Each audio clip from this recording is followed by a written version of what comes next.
have a great opening, or do we have a great opening? I mean, That's come on. It's amazing. I feel like I need to play the drums every It time it comes on. every time it just feels great, don't it?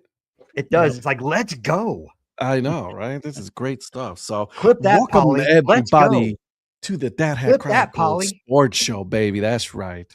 Why don't you clip that, son? Yeah, come on, Anywho, Polly. Clip that. welcome everybody. My name is Ed, also known as the Dad Hat. With me, I got three of my good friends. The fourth one, well, we don't know where he's at. He said he was just going to be late, very late. As a matter of fact, he said that. So whatever. And this show And I is tried to brought get you by- Shannon to. I tried to get I Shannon know, to I hop saw on that. and fill in, and he Nope. poo-pooed that. Yeah, he poo-pooed that real quick. This show is brought to you by All Ford Baseball Company. By the way, we didn't do this on Tuesday, but this show is brought to you by All Ford Baseball Company. Make sure right before the holidays, you want to do a couple of things. One, you want to get your friends and your family members some baseball stuff. Oh, and we got a place for you to do it. Okay, go to allfordbaseballcompany.com. Okay, get some hoodies, get some hats, get some cool stuff, get some stickers. Okay, if you use code DADHAT, you will get for 15% off. I know. You're welcome, America. You're welcome. Okay. Is that for one item or is that All of it. The whole thing. Wait. You so I use can place code a huge order and get 15% off the entire thing? the entire thingamajig. Okay. That's All a right. deal. So you will get 10% off of the full purchase. Smile, Mr. Producer, for God's sakes. That's right, Mike. Moon Mammoths tonight, baby. And then there is a sticker club, and we all love sticker clubs. I mean, look at all those stickers right there. You will get it for $3 a month instead of the full $6. Why? Because you're going to use code DHC. Now, if you use code DHC, okay, you get it for 50% off. You're welcome, America. You're welcome. Wow. And Ed, can I let our loyal viewers know that that the producer is also known by another alias as Virgil the Goat Brooks? Absolutely. Yes, greatest of all time, Virgil the Goat Brooks, GOAT. So 128-175, Virgil the Goat Brooks. Check out this new ornament I got, Ed. See. I'm gonna get you to Oh, smile, man. Look at that ornament. Virgil, I'm Found that gonna at get you to Hobby smile. I like it, man. I dig it. That's awesome. I saw that last night. I was like, I got to get that. It's like By the way- 60-70% off or something like that. I'm like, got to get the spam can. Spam cam. I just bought some spam. My daughter wants spam quesadilla for lunch for school tomorrow. Oh, nice. Shannon, you were amazing on Tuesday. Thank you for Absolutely. being on. You were Absolutely. awesome. I texted Eric in the group chat and said, hey, let us have Shannon to start the show. And then, when you get there, we can decide if you want to come on or not. And he said you were going out of town and that you couldn't do it. So he spoke for you. I don't know if that was good or not. So there you go. All right, let's go around the room. And we are going to start with Mr. Smiles, Mr. Producer. I'm going to need you to give me your hat and what you're drinking tonight, my friend. I thought Patrick was Mr. Smiles. So No, you're Mr. Smiles tonight. Tonight's hat is the Greensboro Grasshoppers. Bought this one on a road trip back in 2016. Really enjoyed that park. Wouldn't mind going back to it when I get a chance. And tonight's beer is the last of the Donnie collection. And it is Caramel Macchiato 10W40 from Highwire. That's a good one. That's really funny. That sounds like such an... Oh, that's awesome. Yeah, the original 10W40 What up, is Jay? fantastic. What's up, It's Jay? just like motor oil, and then all the variations they do over the years is cool. So Well, I good saw motor. the liquor store near me has the churro version that I almost got. okay. So I may have to See, get that. okay, yeah, do that because I didn't have an extra churro to send you. I did send Eric a churro one, but I didn't have one here extra because the store only had two. In the future, I would just send Virgil it and not send it to Eric. Just saying. Well, that's fact. Yeah. Factual. So there you go. What fish? And by the way, it's still, I really do like still that logo from the Grasshoppers. Yep. Yeah. And the orange one is probably my favorite of the ones that they had in that collection. So excellent choice, Mr. the Goat. Thank you. It's not often I get to wear the orange hat because I really don't have a lot that goes with it. But since Oklahoma State is playing basketball tonight, perfect choice. Well, you can wear Well, I was black. gonna say, aren't you glad you did? Oh, Lord. That just happened. I'm back, baby. I'm back. Never I told left. you he could handle all the talking with my internet being in and Man, out. I ain't spotty, so kidding. sorry. Jesus. Go Sorry about that. flipping pokes. Go Go Pokes. pokes. Moving on. All right, Mr. Prospector, go ahead and let us know what hat you're wearing. What are you drinking, Mr. Old Man? Jay, we talk about sports on this show, by the way. Welcome. You'll learn as you go, but we talk all sports here. And we start off with what hat we're wearing and what we're drinking Yes, for the night as well, yes. which is our intro So- here. Oh, yeah. So the hat that I am wearing tonight is from my good friends over at Hat Club. Shout out to my guy Ben and How much everyone that works death at did Hat you Club. love?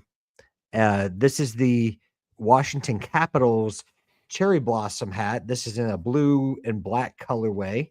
Mm. And then tonight I am drinking some Gold Peak tea. I may switch to some y'all sweet tea at some point tonight, but Some y'all just- sweet tea. some y'all sweet tea. You know how we do it in the South. I mean, I know that Donnie drinks it unsweet. Listen, I remember Donnie. I know you drink unsweet because you're healthier than I am, but I drink it sweet. And Holsinger, I get to say dad jokes tonight because I did you a favor. I don't even want to, Did you help him find a hat? Huh? Did you help him find a hat? Oh, well, I'll leave it between him and me about what I did for him. So All right. he has to allow me to do dad jokes. So I'm gonna leave it between him and me. Here But go. anyways, it might have been a hat though. You never know. Okay, you do it. Might have been a hat. It might have been a hat. Whatever. Yeah. But All right, yeah, old man. that's Come on, where, old that's where I man. am tonight. And All right. So I've got Let's go with the grandpa. Let's go. continuing my Christmas hat theme, I broke out the Spokane Indians. This is one of my favorite Christmas hats, especially because of the bill. I have that one. I love that hat. Yeah, this is one of my all-time favorite Christmas hats. I love breaking this one out. I've had it for a couple of years now, and so definitely love that one. all love Holsinger, all love. And in honor of, even though Eric's not here, in honor of his episode that dropped this past week with Canadian Patrick. Mm-hmm. You got to get Crack closer to the open. mic. Oh, well, I've already cracked it open. Sorry. I thought I was close enough. My bad. This was one of the ones I picked up in Divine Barrel in Charlotte when I went by there a week or so ago, and they had the Canadian lager. So for Canadian Patrick's episode of Fun and Average, I'm drinking a Canadian lager. It was a really good episode. I really enjoyed that. I still have to listen to that. That's one I'm going to try to get to, if not tomorrow, over the weekend. I listened to it this morning. Ooh. That's how you do it. Much That's better. how you do. Wow. Right here, it just okay. No, Man. you got to go. Remember, these microphones, like the Samsung Q2U, okay, is very You can- directional. So you got to have it within the vicinity closer in order for it to that work. Just so you know. All right. Be sure I'm learning. Be sure to follow Virgil's ASMR channel. It's at the Goat ASMR. All right. Yeah, and for more tips on podcasting, check out Ed's videos because he did a great one today of things that you can buy if you want to start podcasting. Less than $100. 4 things you need, less than $100 each. So I love it. I check appreciate you, man. Absolutely. Thank you. All right. I'm wearing tonight the Moon Mammoths, which, by the way, is one of the best logos that came out in 2025. Because we all know I do not like a lot of the new logos that have come out, but this one is one of my favorites. I do love the black and the purple. It does come out real good. It pops. So I had to get this one. I might have to go get it in a fitted hat as well. I'm not going to. Yeah. Anyways. I thought about that. I got the dad hat of that one, and I thought about the fitted as well. So yeah. So what's up, Joe? Joe, it's a really good one. And by the way, they gave me a shout out. Did you know that Eric actually gave me a shout out on the podcast? I know he actually talked about me, which is he talked about someone other than himself. He actually said something about me, but about Sandlot, and then playing at the old Durham Bulls ballpark, which was, I was like, okay. Who was there with you at the old Durham Bulls? That was you, baby. Right that there. was you. So, man, and tonight, Holsinger calling me out like that. Patrick, Man. remember last year when you texted me what kind of hat I wanted, revealing to me that you were my secret Santa? Remember that thing? Yes, it's been well established that I am a fool, Holsinger. This is nothing new to any of these guys. They know that. And probably the chat knows it too. Yeah. But so thanks for calling me out, Holsinger. Appreciate that. And because he buys so many hats, that's where the phrase "a fool and his money" will soon be parted. True. So look at that, Mrs. Influencer. Actually, I'm gonna tell Rhonda. Are you okay? Eric was actually nice to you today. That's just crazy talk. Dad Hat, your head's sick, and the others y'all sick are nerds, so blind to make fun. Hey, we're a bunch of nerds around here. Are you kidding me? Just stick around. We got nerd level up in here, bro. Yeah, I was gonna say we're sports nerds. Exactly. Yeah. All right, so here we go. You here. ready? The one I'm drinking today is from Sugar Creek Brewing Company, the High Creek Fruit Punch Sour Ale. Okay. So wait, Donnie, this is how you do it. There it is.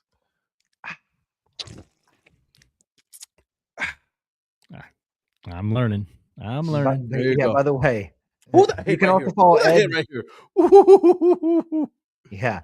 You can also follow Ed's ASMR channel at the ASMR Dad. Dude, a lot of these ASMR channels, man, that's some crazy stuff. So, well, I'll tell you, they get views. I'll tell you that. Like you can collect subscribers like no one's business. 100%. Start channels and they end up with 45,000 subscribers before you know it. Hey. Guys, I want to start today really quick because it is the holidays. Okay, I want to start by having a moment of silence. I want to have a moment of silence for Big Christmas. Big Christmas no longer has a job in Major League Baseball as of right now. He has been released by the Cleveland Guardians, my Cleveland Guardians. So, and he was replaced by a former Toronto Blue Jay. By a pitcher. Yeah, so, because we need more pitchers in Cleveland. We don't need bats. We need more pitchers. So that's what we need. So get ready to drool for Brule, okay? Justin Brule. I did not come up with that, by the way. Do tell, Jay. Do tell. Yeah, what's up, Jay? Yeah, so thank you for allowing me this because I was a little upset about this. Because it is what it is. So no longer Big Christmas. Hopefully he'll get picked up by somebody. Me and Patrick were talking. Patrick and I apologize. That's the proper way of saying it. Patrick and I were having a conversation about this earlier today, and we both agree he probably will get a non-roster invitee by some Major League Baseball team, probably the Yankees or the Mets or something like that, because that's how it goes. So okay. Go ahead. Why the Yankees had to sign Ahmed Rosario? What's up with that, Donnie? Who? You guys signed Ahmed Rosario. Oh, I didn't even know. Was that today? Ahmed Rosario. I've been wanting him to come it was a couple days ago, I think. I must have missed that one. I've been wanting him to come back to Cleveland for so long, but man, Holstinger's out for me tonight. Patrick over here repping Ole Miss Rebels like he's a LSU, OK State, Tigers, Cowboys fan. Listen, the colors are good, man. The colors are good. I won't lie. So if I'm it's because he loves him some Lane Kiffin now, so he might as well just that's the connection right there. Yep. Hotty toddy, baby. Big Christmas hasn't done much since he's home run against the Yankees in 2024. I agree.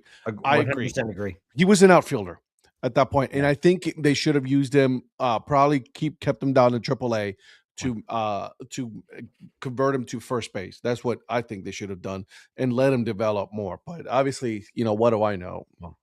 Well, what did we say to be fair to us though, Ed, and what did we say in our conversation? We get it. Oh, we understood why they did it. Oh, yeah. I'm not an idiot. Yeah. Well, I mean, we both understood why they made the move they made. It's just, I like his name, Big Christmas. So.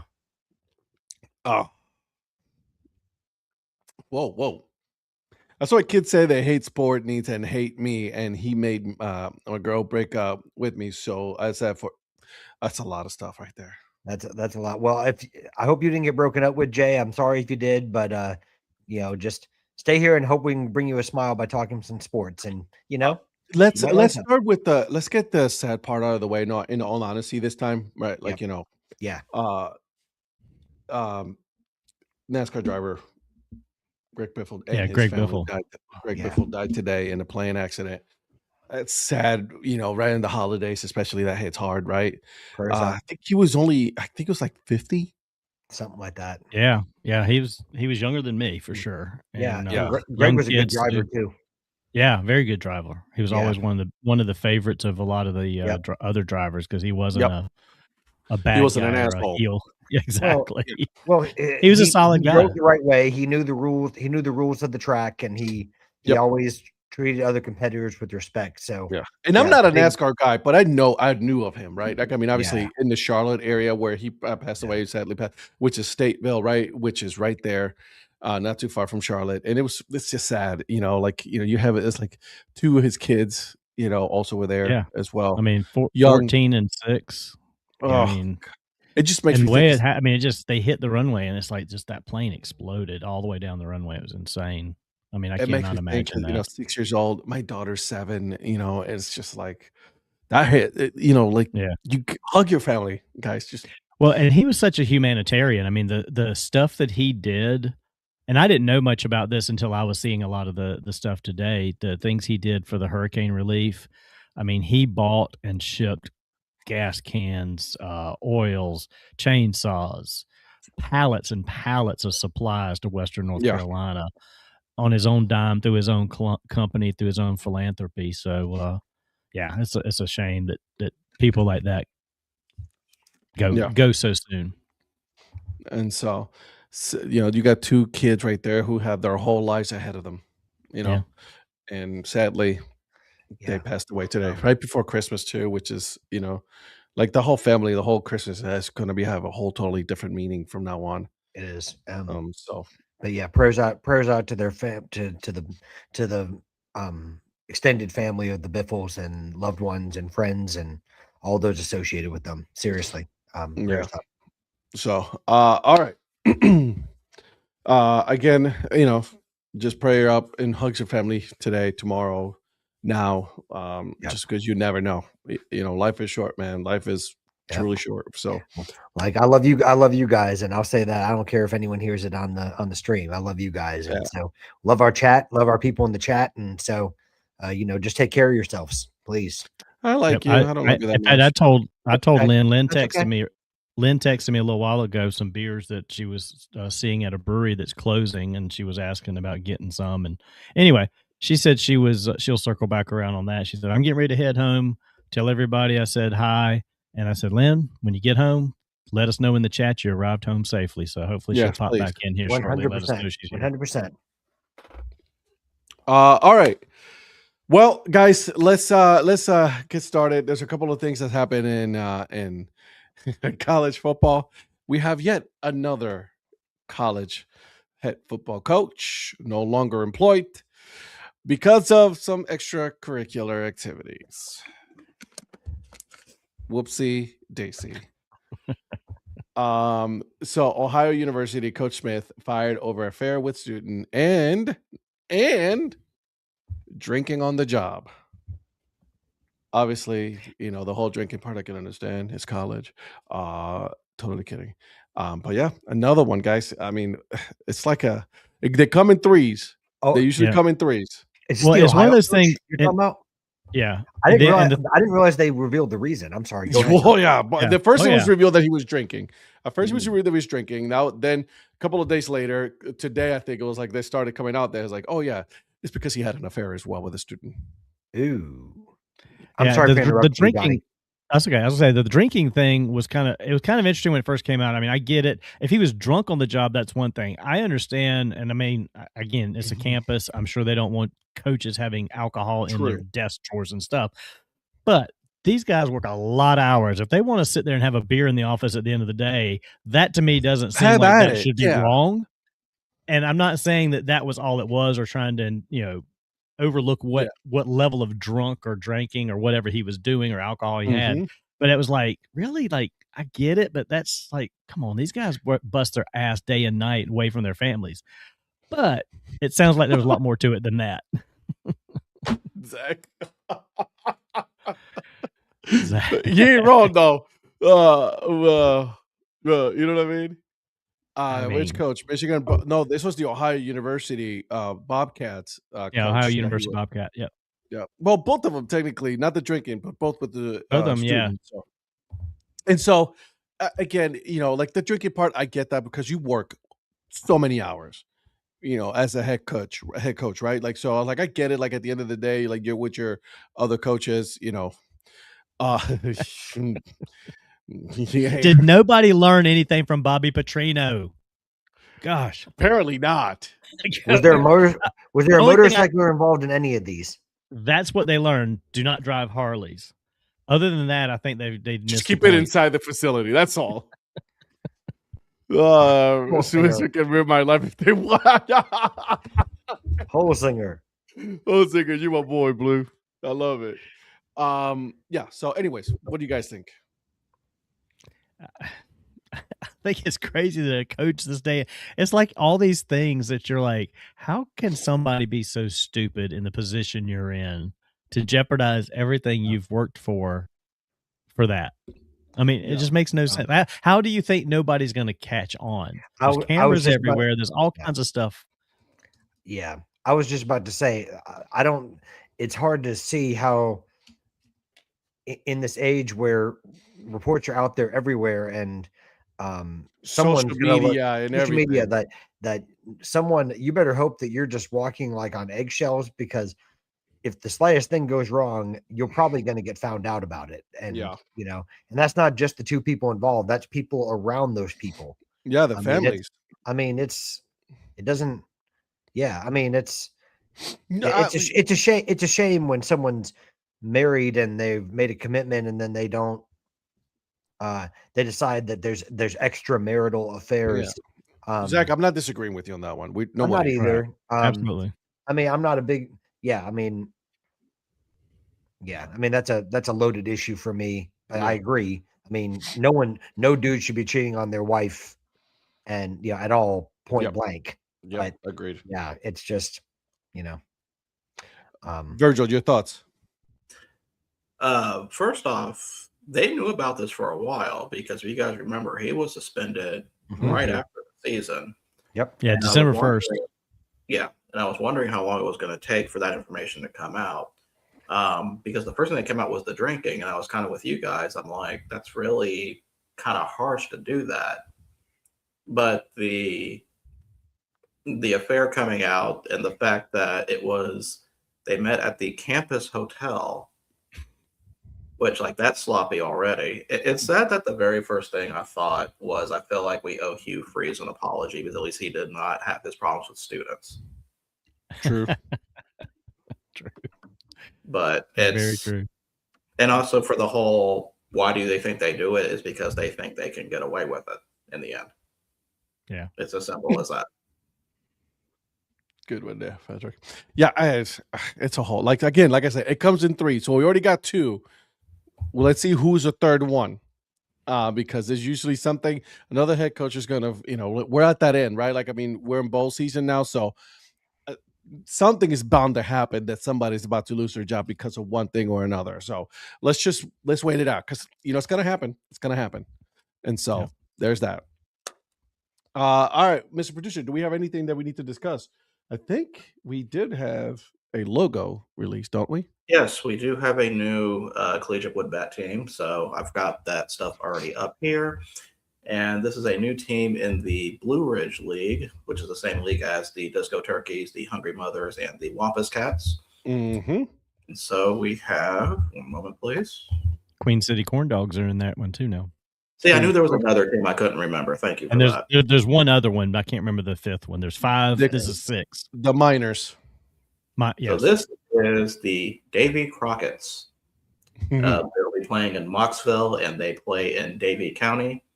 I can already tell you, I love wordplay on names for logos. So absolutely a win for me already. Mm-hmm. So I like that logo. I think it's awesome. I do too. Yeah. So you know what? These guys, what they've been doing with these logos, with the wombats, you know what I mean, with the hungry mothers and with the disco turkeys, right? I mean, these logos have been a home run. Yeah, there's the Wampus Cats right there. Yeah, Yeah, Wampus Cats, yeah. The Blue Ridge League overall has just been outstanding with all the identities. I mean, very rarely is it something from top to bottom in a league. I like all the team names and logos, but so far with the Blue Ridge League, that's been the case for me personally. And I mean, I know that there's a couple of individuals involved in that league that really know how to do this stuff the right way. So shout out to them. Greg Sullivan has Greg Sullivan pretty Greg much Sullivan driven being one of all them. of this. When he started the disco turkeys, Yep. I mean, that started the boulder downhill, and it's just continued. It's really going. Like Greg snowball is- yeah. downhill just keeps getting bigger and bigger and better. Greg is outstanding. He's a really good guy too. So Yeah. So I got to meet him. You guys know that we support, a team since last season, right? The new collegiate baseball team. Well, there's 1, 2, 3, 4, 5, 6. There's 6 teams in this league. Maybe There's going to be 8. There's going to be 8, just so you know. Yeah, so maybe we should take this as our league this year. I'm all for that. Yeah, I mean, it's a brand new league, so it's a good way to showcase them. Yeah, and I just threw this on you, so I do apologize. I know I threw this at you guys, but I think it's pretty cool that what they're doing. So Eric has already called and wants the Nowhere Nobodies for his team in this league. So, and Donnie has picked the Kokomo Jackrabbits. The Kokomo. Okay, got it. No, I'm going to take the team that hasn't been officially released yet, but that I know exists. You can't do that. You can't look at him flexing because no. You know how this is done. You know how this is done. I won't look at me. I know a guy. I understand, but you know how this is done. The way this is done is we put all the names in a wheel, and then we go from there. Now, what I can say is maybe we'll do like a one-time trade if we're not too happy with it, but that's to be discussed at a later time. There has to be some negotiations, but there is a wheel of hats, a wheel of teams, and then we go from there. Am I correct on this, Virgil? I mean, for this, I can do a wheel of teams, yes. Yeah, Donnie, how dare you try to mess with Virgil's carefully curated scientific method of the wheel? I mean, I'm offended for him, okay? I'm flexing seniority. I think the reason why Donnie knows about the team is because he probably owns it. No. Well, obviously. You know what? You're probably right. By the way, I want to call this man out with a reply that he put on for the Panthers when they were talking about $150K, and he goes, "Well, I can't afford this, but if I did have $150K, I would get the whole Bojangles package." I saw that. That's the line. Took a screenshot of that. I took a screenshot of that, and I said, "Liar." That's not me saying it for myself. I was just quoting the line from the song. Here goes this wife. We all know you got that $150K. So everyone in the chat knows. We know you're rich. So Donnie has tickets already to the secret team. Well, I wish they had suites. They do not, but it is I mean, you guys can find out about this team. I think. Did I just mention it to Eric? I thought I mentioned it to all of you guys. You did not mention to us because obviously we don't know. Okay, well, I'll shout out Mark Viquez and Ballpark Hunter podcast, because his latest episode that he dropped this past week features this team, the Joanna Hornets. So Donnie has $150K of loose change in his monster truck. That is facts, man. Listen, that's facts, man. Listen, when Donnie drives that truck, I got $1.50 and some chains. I got $1.50 and some chains in my truck. That's all. Yeah. No, by the way, that's talking about the exchange rate. He didn't act to charity. He gave $150K for $1.50 because he just felt bad for like, people with less money than him.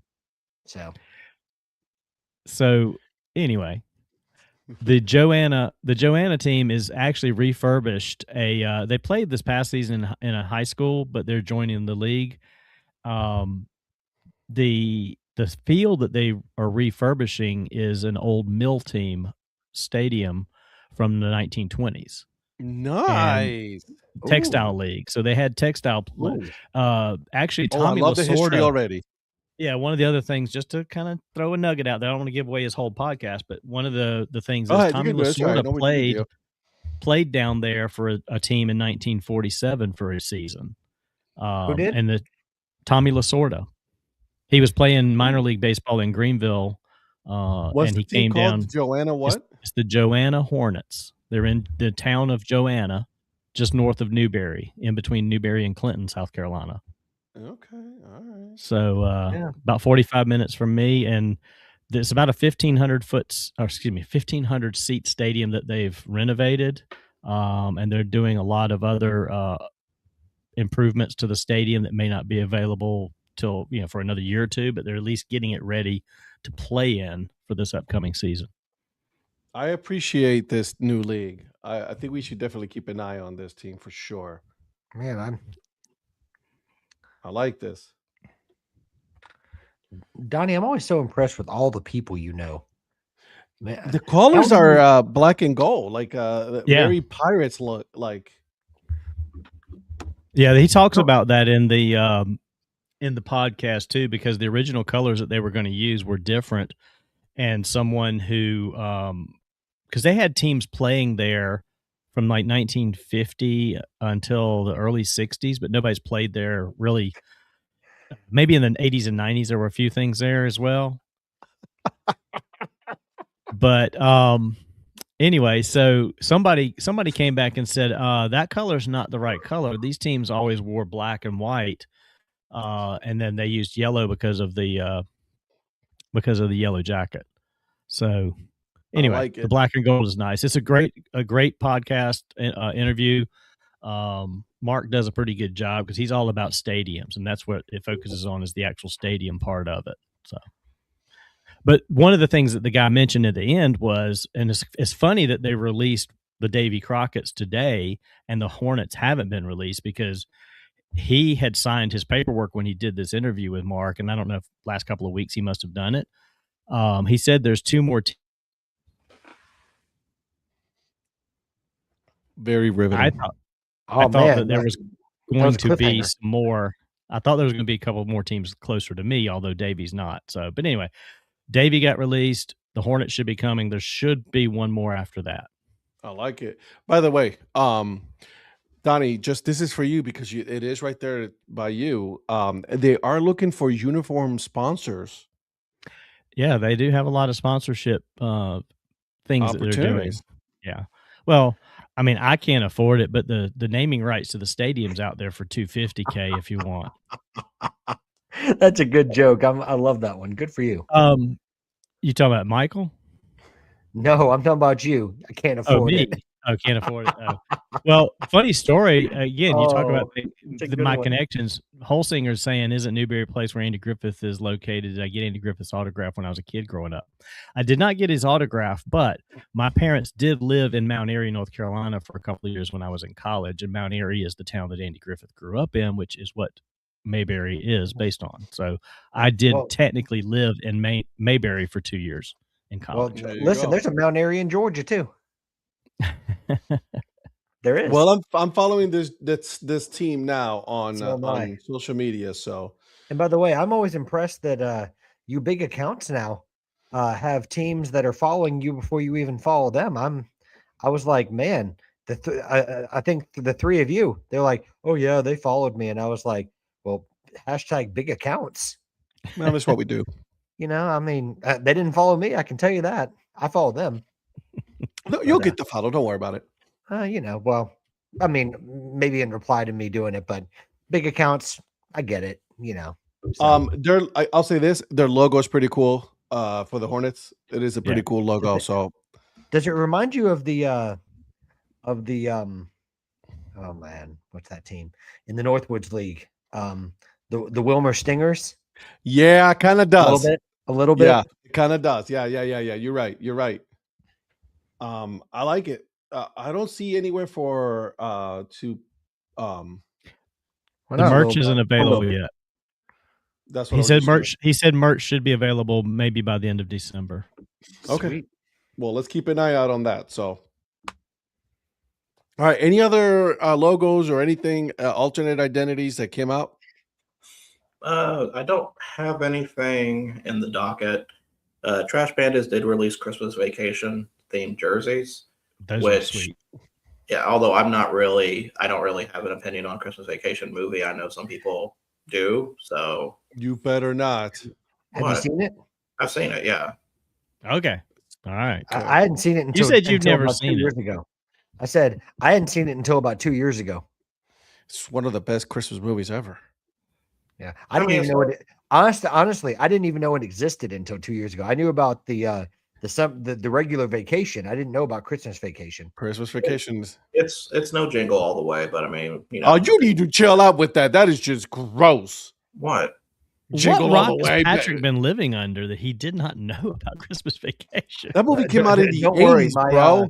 Don't worry, my coworkers roundly, like, we did a door decorating contest, and they wanted the theme to be Christmas Vacation, and I was like, I didn't even know there was a movie like that, and they all let me have it. Good. Oh man. And sorry, Phil. I missed Phil's question Yeah, I here. saw He that. already It gave was us late, the yeah. answer.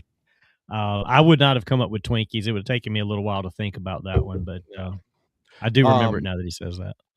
Jordan Bulls did release a sweater, a Christmas Vacation themed sweater. Did they? Yeah, with Willie the Bull just doing the, with the, Yeah.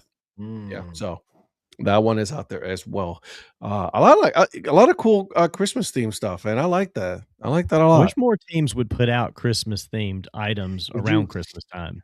Did you guys see the Chihuahuas hat? Christmas in July. The what? Yeah. Did you see the Christmas Chihuahuas hat? The Howling Chihuahua with the Santa hat on it? No. Yeah. They sold out of it. Yeah. It was a $59.50. I saw it too late, but it was the Howling Chihuahua with a Santa hat on, and it was red and green. Oh. Pull that up real quick because I did not know that was a thing. Yeah, neither did I. Yep.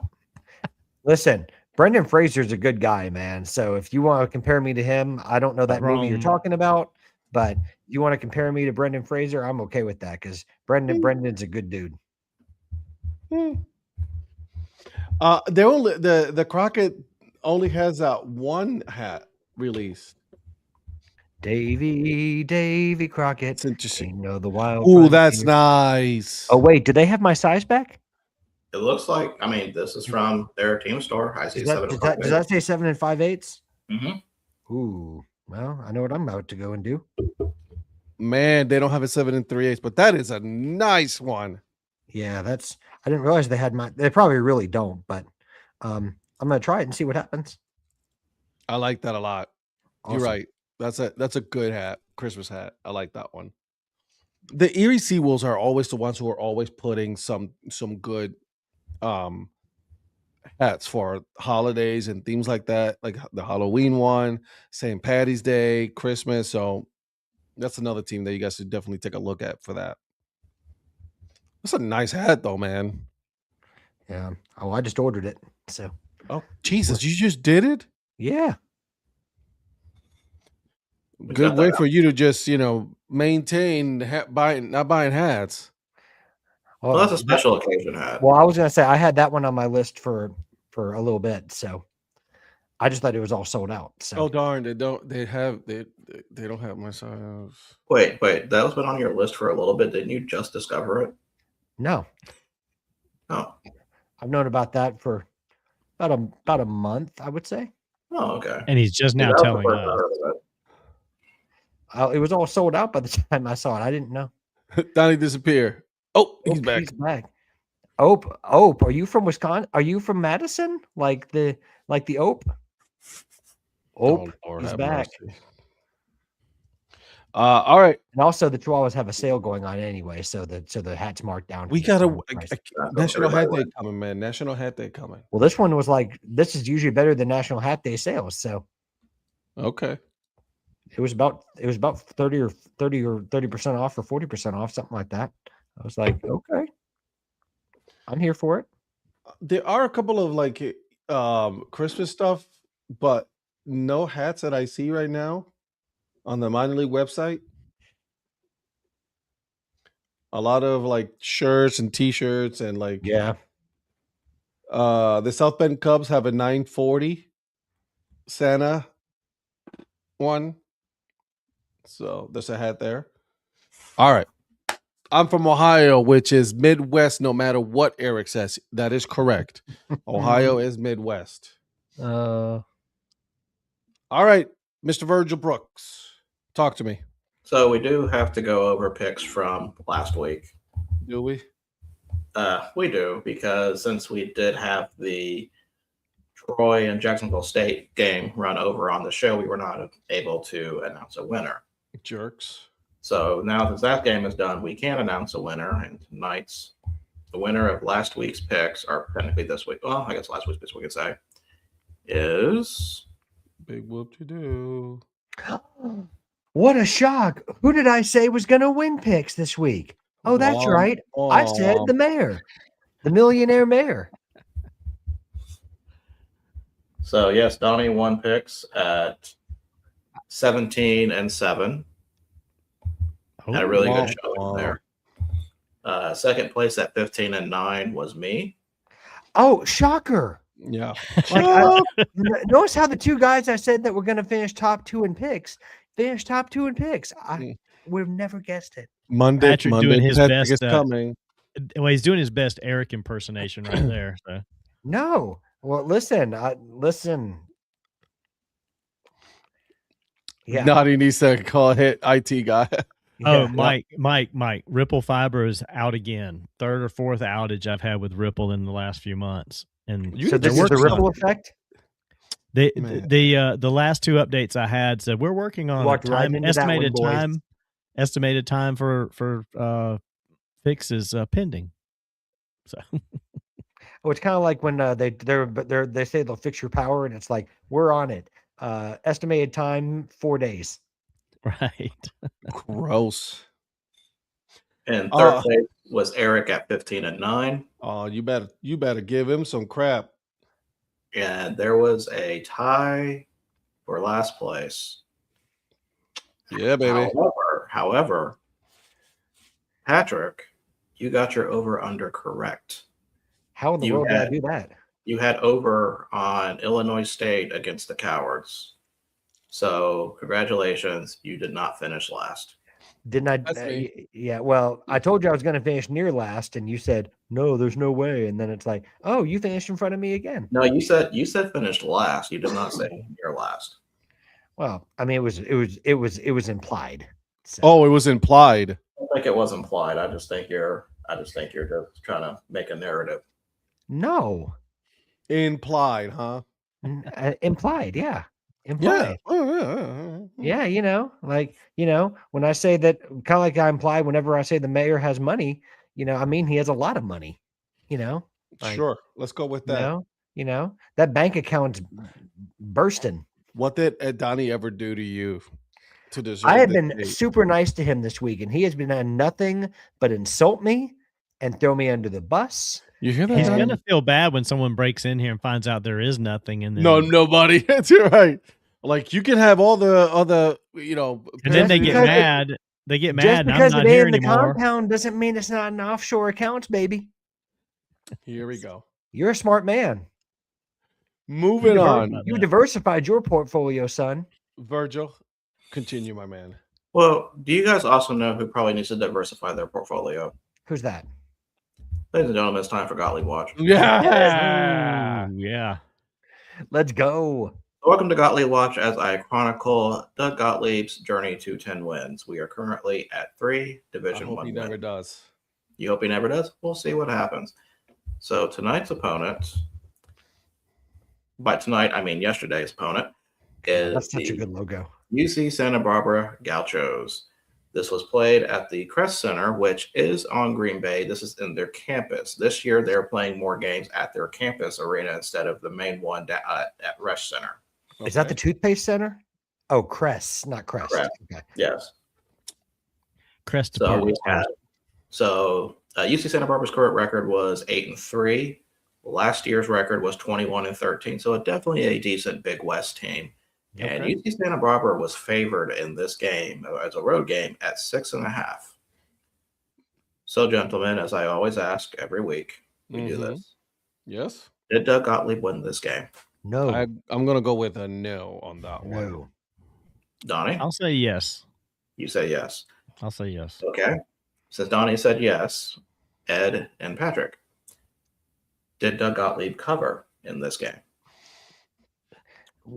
No, I think UC Santa Barbara covered. Okay. I'm gonna go with I don't want to give him too much credit, right? So I'm gonna give him that he did cover, but yeah, he still lost. Well, once again, Donnie goes against the group, and he's correct. Doug Gottlieb won this game, 67-64. So not only did you and did you two like get together for the picks, you got together for Gottlieb Watch too. Correct. Amazing. What do you mean? What do you mean? I did don't. not- I don't look at anything for Gottlieb Watch. I do not look at scores for Listen, that. I'm just calling out. Anything. I'm calling out what you know. I do not spoil anything for anybody. I get that Donnie's become a fast favorite for you. You know, The only person that does that is Eric. He will spoil this for Yeah. us. yeah. He So before I show the next game, we do need to have a conversation about this question here, because I don't know if you guys are aware, but during his press conference, he says that he's going to stop his radio show to focus more on coaching the team. It's about time. And I know what you guys are thinking, and I'll go ahead and say this. Yes, I do take 100% credit for this. Good man. Good man. Clearly, somebody from his staff or somebody saw Gottlieb Watch, and it's like, dude, you've got to focus, because this guy's just doing this, and I think he needs help. Yeah. Well, what would you do if one of your staff members told you the GOAT was talking about you? I mean, thank you for watching, from whoever is watching from Green Bay, I guess. Yes, his podcast is not stopping, but I don't know how frequent his podcast is. Well, I'm sure they can do batch recordings on those. Yeah. Yeah. Have you been invited as a guest on his podcast yet, Mr. No, Producer? I don't. I believe I've not made his radar yet. But the emphasis on that is yet. I wonder what is his podcast about? Just the Green Bay team, like, or what else does there's? It could just be a sub. I don't know what his podcast is about. I didn't know he had a podcast. I thought he just had the show. No But podcast. that's what I was, like I was guessing it's probably like the show, and then they grab it and then put it on as a podcast. That was my guess. But whatever, good for him, I guess. If the GOAT was talking about me, I'd cry it in the corner. Virgil the GOAT Brooks. I didn't know I made people cry, but Well, apparently you did. Me. but I've never made you cry, Patrick. You have. When? You forgot to wish me happy birthday. Oh, that's me. Okay, so let's talk. Moving on. He's gonna flip over to his notebook and check off. Came back on that one. All right. We're not done yet. We're not done yet. Because I need something about this next game coming up. They're on the road. Okay. And I think there are two people on this panel that may want to do a live on this on Tuesday. Oh, man. Because their next game, they're That's going. right, Campbell. Oh, Campbell. man. I remember seeing that on their schedule and thinking about that this weekend. Yep. Yep. So That's they are Saturday, playing, though, isn't it? Is it Saturday? I thought it was Tuesday. Let me take a look. Is it Tuesday next week? Oh, okay. Let me double check that before. No, you're probably right. I guess I had in my mind it was this coming weekend. It is Tuesday at 11 o'clock in the morning. Oh, 11 in the morning. Yes. I can't. He makes his own schedule. He can go. No, I've already got something scheduled in Augusta for work on Tuesday. It was at So, night. He comes to Georgia and he never tells me. So Ed, you're gonna have to take some time off Telling you to go see. Yeah, let me go ahead and do that. Mm-hmm. Yeah. Yeah. So congratulations on win number 4 in Division 1 for Doug Gottlieb. We are 40% there. Let me ask you this. And now this is the serious talk right here. Like, do you think that someone told him was like the AD or someone be like, you gotta stop the show? I don't know, because I would understand if like if you saw the headline about him stopping his show, you would assume that he'd lost this game, and he didn't. So I don't know if it's just kind of had a come to Jesus moment where it's like, I can't do all this. I need to really, if I really want to, if you want to really be a coach, you gotta be 100% in. Yes. So it could have just been that. Sometimes it's a switch that just clicks on for people. Yeah. Because Virgil. I see that the college football player, college football, even the NFL players, they got their for example, I'll take my Cleveland Browns, right? Kevin Stefanski has his show every year, every week, but it's not really he's the one that's hosting it. Is other radio people are hosting it, and he's just answering questions. But that's once a week, and usually at night. This was like an everyday kind of deal, right? With his radio show. Yeah, I think it's it's a drive time every day. Yeah, dude, drive time. I mean, I would have said ratings probably has something to do with it, but I have no idea where he falls at in the ratings. I do see here, I just clicked to see if there was any specific information I could find. It says Gottlieb noted a recent example of how his two jobs interfered. He missed the team. Huh?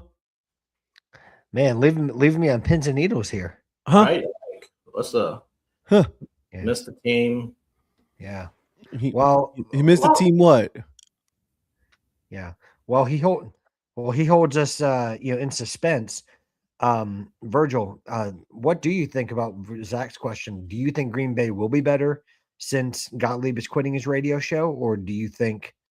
I mean, they're already better from last year, in my opinion. Like this team, watching this team, compared to last year. Last year, I was like, "Oh, this is not good." Like they're getting the games weren't really watchable. These are. I actually had a lot of fun watching last night's game. Yeah, like that. Virgil, do you want to one reason why you're the GOAT? You answered those hard-hitting questions, and I appreciate that. Thank you. Well, he does. He has improved from last year. Obviously, we already had how many wins total last year he had? Last year he had, I think, just only 4 wins total. Let me verify that. Oh, there you go. He's already. I think that's what you said. I think you said that in a previous episode that it was. I probably did. And so, I mean, if it's already an improvement, right, on that. Yeah. So, man, I'm sitting here in suspense. I want to know what Donnie was just about to say. Donnie, you can. I feel like you can add yourself, right? You can add yourself. Yeah, I didn't know if I wanted to add myself back. With season 2. I didn't know if I wanted to add myself back because I didn't know if y'all could even see me. So we can see you because I was steady talking and I didn't realize I was gone until all of a sudden I see spinning wheels. Listen here, this is not wrestling. This is not John Cena. Okay, let's calm the hell down. Well, you knew that was John Cena, so you follow at least some wrestling. He's an actor. Of course, I know who John Cena is. But he doesn't do this in his movies, so you knew exactly what I was. No, he does not. Exactly. Whatever, bro. And to answer you guys' questions, he had 4 wins last year, so he's already. And those even were not Division 1 wins because I think there was a few. There was like a Division 3 team in there, so he's already done better than last year. Welcome back, Jay. So okay, so I mean, listen, it's yet to be seen, right? This is why we still got the Gottlieb watch, right? The Gottlieb watch. So this is why we got that. So we'll see. Yep. And did y'all hear anything I said? By the way, no. Oh, okay. Basically, he missed the team bus to Indianapolis and had to fly there on his own, and that's when he realized I need to stop. See, thank you, Shannon. See. Listen. I'm sorry. I come out who?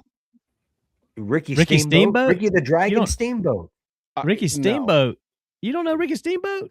No. Yeah. So Shannon, I love you, but I know you teach your kindergartners hustle, loyalty, and respect. Okay. So speaking of Ricky Steamboat, I actually have a Ricky Steamboat story where he scared the crap out of me at a fan access signing.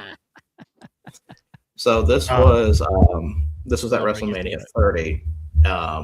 Before this was the fan access 2 days before, and they were doing a legend signing with Paul Orndorff and Ricky the Dragon Steamboat, Mr. Wonder. And I had a program that had both of their Hall of Fame years.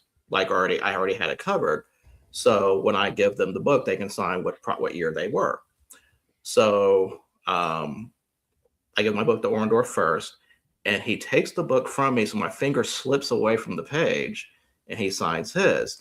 So I move on to Steamboat, and I'm frantically flipping through the page, and he said, and very forcefully, 2011. Like, I forgot what year he was in the Hall of Fame. And I felt a tinge go through my spine, like, this man can kill me. Yep. It's like, here I am in front of Ricky Dragon Steamboat, and I've embarrassed him because I did not know initially what year he was in the Hall of Fame. When all I was just trying to do was just get my finger back to where it was. He was coming off the top rope on you. Yeah, that has stuck with me since. I'll say this. You know which wrestler I do know about? John Cena? No, Abdullah the Butcher. Oh, really? Yeah. That's Abdullah the Butcher. Shocking. Do you know why, though? Do you know why? Is it because of his house of ribs and chicken? That too. But no, that because he used to come down to Puerto Rico a lot. Oh, yeah, he did. He used to come down to Puerto Rico a lot, and then he used to there was this one wrestler. His name was Carlitos Colon. Mm-hmm. You know, Carlos Colon, Carlito. That's cool.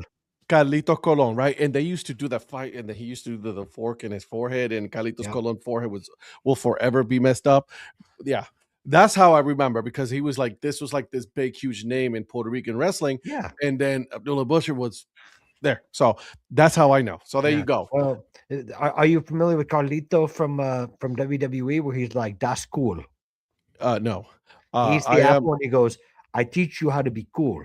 Okay, cool. I know. He had his two sons were in WWE for a while. Yep. Oh, they were Carlos Colon. Yeah, I mean, I know about Carlitos Way. Does that count? That works. That works, not for wrestling, but it works. Yeah, there wasn't much better. You followed the Iron Sheik's Twitter account. R.I.P. Iron Sheik too. He just passed away last year. Yeah. I mean, there was nothing better than Cold War wrestling people. You had the Ayatollah, you had the Iron Sheik, you had Sergeant Slaughter. I mean, do you remember when Sergeant Slaughter turned heel? Sergeant Slaughter came here to the Fireflies a few years ago for some event. Yeah. See, there we go, Joe. That's what I know. Sometimes you wear stretchy pants just for fun. That's right. Oh man, some old that school. That is such an underrated movie, by the way. And then Shannon going with Rey Mysterio, or my new favorite, Dirty Dominic Mysterio. Yeah, so Nacho, but to me, Nacho Libre, such an underrated movie. Such a good movie. I did enjoy that movie, even if it's not even a mockery of Lucha Libre. It's actually a pretty nice representation of it. It is. It is. Sometimes honesty tells you how fun/funny it can be. It's not funny in a bad way. It's just funny. Yeah, I met Rob Van Dam, and I met Jake the Snake Roberts at the same wrestling event. Okay. They do a lot of wrestling events at minor league baseball. They do. I've met Hacksaw Jim Duggan at a Trash Pandas game. I met Jeff Jarrett at a Cedar Rapids Colonels game. Wow. So that was kind of a one-time appearance, which was kind of nice seeing that. You talking about the Flying Horseshoes owner, Jeff Jarrett? Does he? He's part of the ownership group in Springfield. Yeah. I did not know that. He is. He's part of the ownership group. Yep. And then and for Quincy. I can't get the shut up, Mike, though. There's a wrestling promotion here called New South Pro Wrestling, and they actually put on a show at the Trash Panda Stadium before the game, so that was kind of nice. Oh, neat. Cool. By the way, Virgil, do you have a Ric Flair robe? No. I need to get you one that says the GOAT on the back. I do not need a Ric Flair robe. I feel like that comes with a lot of extra connotations I don't want attached to it. Too late. Can we move on, though? I think it comes with women and alcohol, Virgil. That's what it comes with. Women and alcohol. Virgil's like, in that case, I need one. I don't need a rope for that. Yeah. Okay. Zach, it's just different appeal to different people. I mean, I don't. I'm with you, Zach. Yeah, I mean, and that's fine. That's fine. It's entertainment. That's what it is. There's it's two entertainment. things that when I was in college, and this was That's fine. back. There was two things that all of my roommates when I was in college they watched. There was wrestling and Dragon Ball Z. Those were the two things that they watched the most during my college years. I don't know why. Don't ask me. It just happened. Lots of alcohol. So, anyways, that's it for our Christmas movie trivia. My Mustangs won both games, and all of the prizes were won. I like it. Very, very good for your Mustangs basketball. That's awesome. Yeah, maybe Tuesday we can do some actual Christmas movie trivia or something like that, because it'll be Festivus next Tuesday. So I don't like NASCAR. Formula One, you like Formula One, IndyCar, Formula E, yes. NASCAR, no. The only difference between Formula One and NASCAR is that the fans drink their beer with the pinkies out on Formula One, and it's not in an oval. Well, I mean, I guess that too. Yes, I don't like the difference between Bud Light and Heineken. I just can't stand ovals. I cannot. If you give me NASCAR in a road course, I'll watch that one. And an oval, God, you got me messed up. Do you hate like the ovals in general, like the geometric shape of ovals? Like, do you hate them? No, it's just racing in a circle is annoying as shit. Well, it used to be better before they had the current. Everybody has the same car set up with just different stickers on it. Yeah. Well, when each manufacturer kind of did their own thing, and there was a lot more strategy to it. And people IndyCar does the same thing. IndyCar. Yeah. Some manufacturers were better than others. Card. Oh man, that wasn't me. I thought it was me for a second. I'm like, oh, I done froze again. That is hilarious. See, for people, I'm so glad that I came back for that. Okay, and since Ed's not longer watching, I can finally smile again. So with Ed not for breakfast takes, that usually happens with Ed that his show cuts out. So see, I'm not the only one with internet. Card. Yeah, that was brutal. That was the moment that happened. I was like, okay, how long do I keep that going? Oh man. Oh man, the over under was 3 seconds. Card. Can't believe you had that happen. Where's Polly when we need him to clip that one? Listen, big shout out to Breakfast Takes, because that normally happens on the morning show. Dude, it hasn't happened in a while. I was very happy. A while. Yeah. No, this is it's like been the a first few time shows. it happened like in about 3 weeks. It's been like two whole shows. I literally, Ed, I thought it was me that was freezing up again, and then all of a sudden I heard you, and I'm like, oh, that's Ed. Well, no, I thought that you were impersonating him at first. I thought that you were just picking on him from that last show. And then I was like, oh my gosh, this is actually happening. Yep. I like it, Mike. Ed disappeared. Oh, he's back. Yep. But yeah, no, I just don't. In Formula One, they use the same chassis. In Indy, they use the same chassis. So is Formula E. The only things that are different are the batteries or the engines that are different when it comes to and some small modifications to some of the cars. But that's it. Other than that, it's pretty much the same. I've never been into NASCAR either. I followed it for a while. I mean, I was never huge into it. I had family, uncles, cousins that were diehard into it. And like I actually had an uncle that was a mechanic. He built some engines for Dale Earnhardt, like before he became Dale Earnhardt that we know, and he was doing dirt track racing and stuff. Yeah. And so he was diehard into it. But I followed it off and on for a while. But probably, I don't know, about the mid 2000s, I was like, I'm kind of done with NASCAR. Rally cars or IMSA racing, that's cool because you got those LMP1s, LMP2 cars. That's cool. I like that. Again, you sit me in an oval, I'm gonna go fall asleep. No joke. Well, I'll go back to what. Go ahead. Yeah, well, like when Zach said that he will never understand the appeal of WWE. For me, I'll never understand the appeal of NASCAR. That's just my thing. I mean, it's and that's okay. Like it's not everything is going to be of interest to everyone, right? I mean, some people may like it all, some people may like both, but I just for me, NASCAR never did it for me. And that's I'll say this about NASCAR. Now, I've never been to a track, I've never been to a race, but I have. But I've never felt the appeal to go, but just like some people may not have felt the appeal to go to a WWE event or any equivalent of that, and that's okay, right? I mean, it's different. Like different people like different things. I was going to use a different term, but I figure that's a better way to say it. So I have been to a NASCAR race, and I'll give NASCAR this: it is great people watching. Yeah, it is. I was going to say the same thing, and to Zach's question or comment about meeting me at Darlington or Charlotte. I've been to a race at Charlotte. Rhonda and I took our oldest son Ryan when he was like 10, maybe or something, and we went to. You own a team? October. We went to October race up there. Partial. But anyway, it was really fantastic to see it live. It's hard to follow it live because you're used to watching on TV where they're keeping up with the once they get going and they're all mixed up, like you don't even know who's where. So that's tough for me. But that being said, I would still like to go to a race at Darlington at some point just because it's right down the road. And I've never been to Darlington, so I may try to Charlotte catch a NASCAR is race. Nice. The whole complex in Charlotte is ridiculous. It's massive. Yeah. And listen, again, I've been inside facilities where NASCAR teams are at. Like, I told you guys already this before. Like, my father-in-law used to work in NASCAR. He used to work for some teams and things like that, right? He works for some for United, United Atlanta Racing. United? No. And so he does like, LMP2. So like he actually went to Le Mans, the 24 hours of Le Mans. And that's what I want to go. I want to go to a 24 hours of Le Mans. That'd be cool stuff. Are you talking about the Petit Le Mans?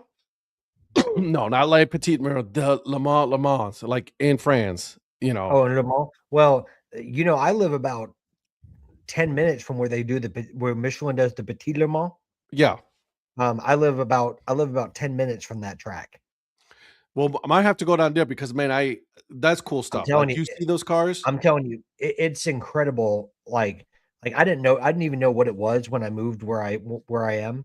But like the track, I mean, there are thousands and thousands of people that come up to where I am to come to that. People pulling their cars in. I mean, I've got a coworker who's into it. She's really into cars, and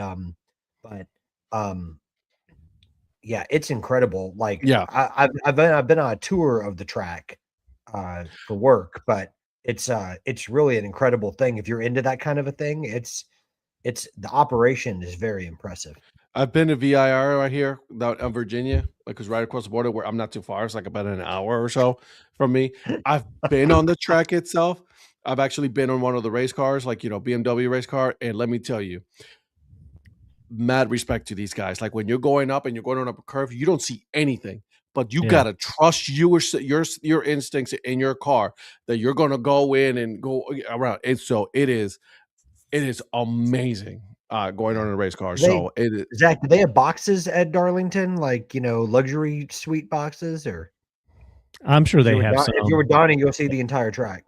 And, I would probably sit up high. I mean, that's a very wide open seating bowl. It reminds me of the Coliseum in Los Angeles, the way it's laid I like out this comment.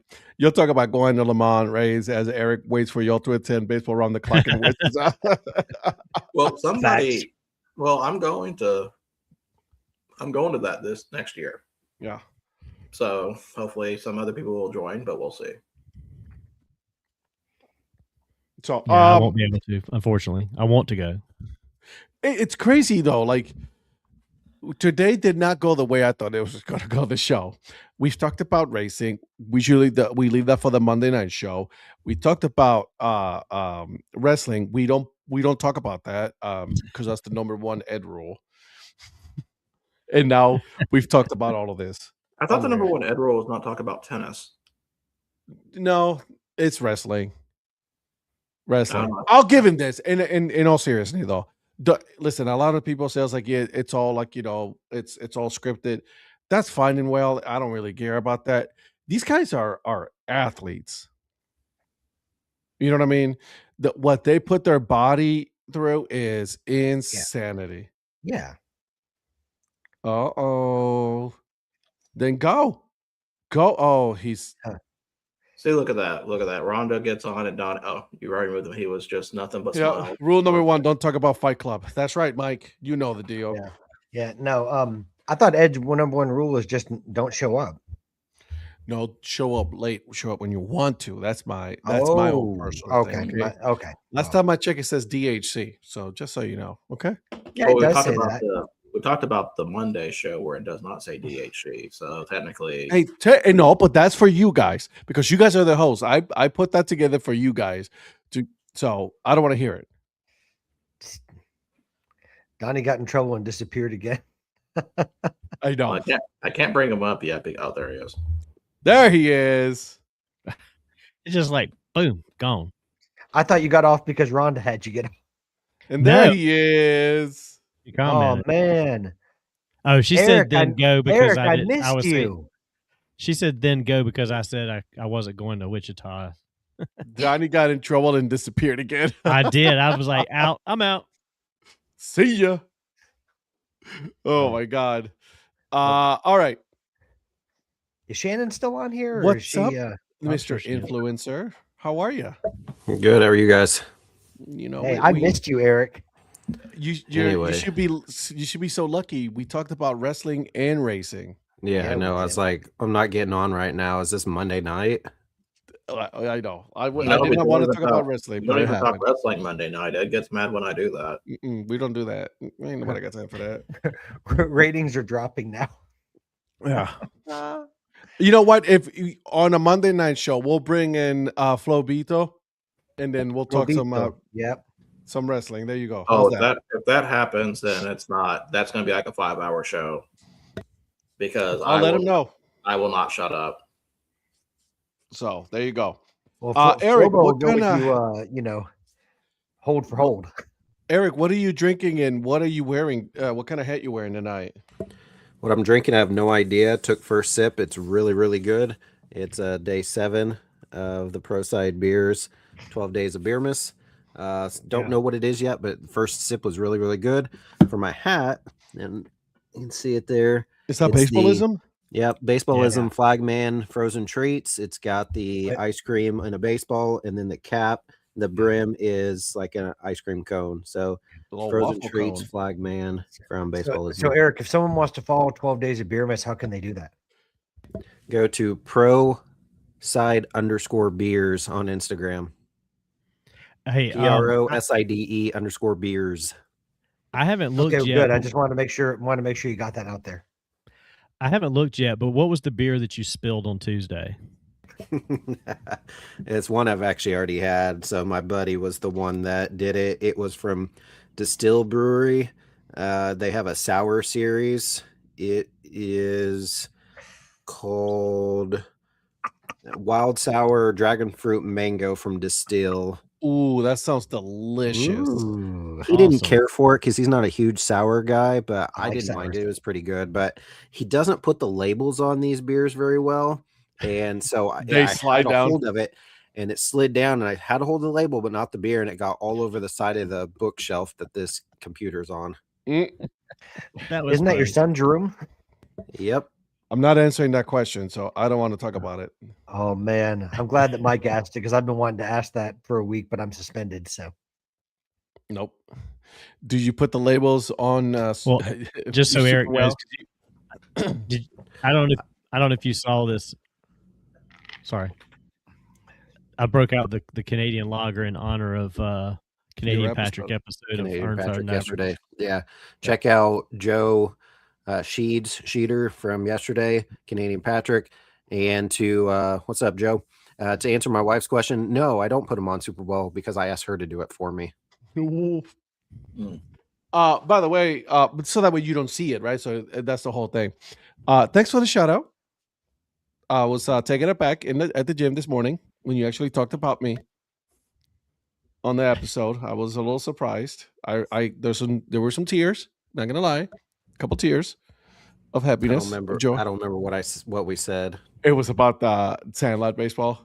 Oh yeah. Because I had asked him because he said Bull Durham's his favorite movie, and I asked if he's been to the new Durham Bulls Athletic Park or if he's been to the previous, and he said nobody was there at the previous, but he said he thought you had said they did something. I said, yeah, your Sandlot played there, or they're will actually play there. I know they played there this past year. So correct, yeah. So we're going to be playing again this year. The Sandlot Revival. So we're going to be there. We're going to have all the teams here locally, plus a couple of teams from across the United States are going to come in. It's all weekend.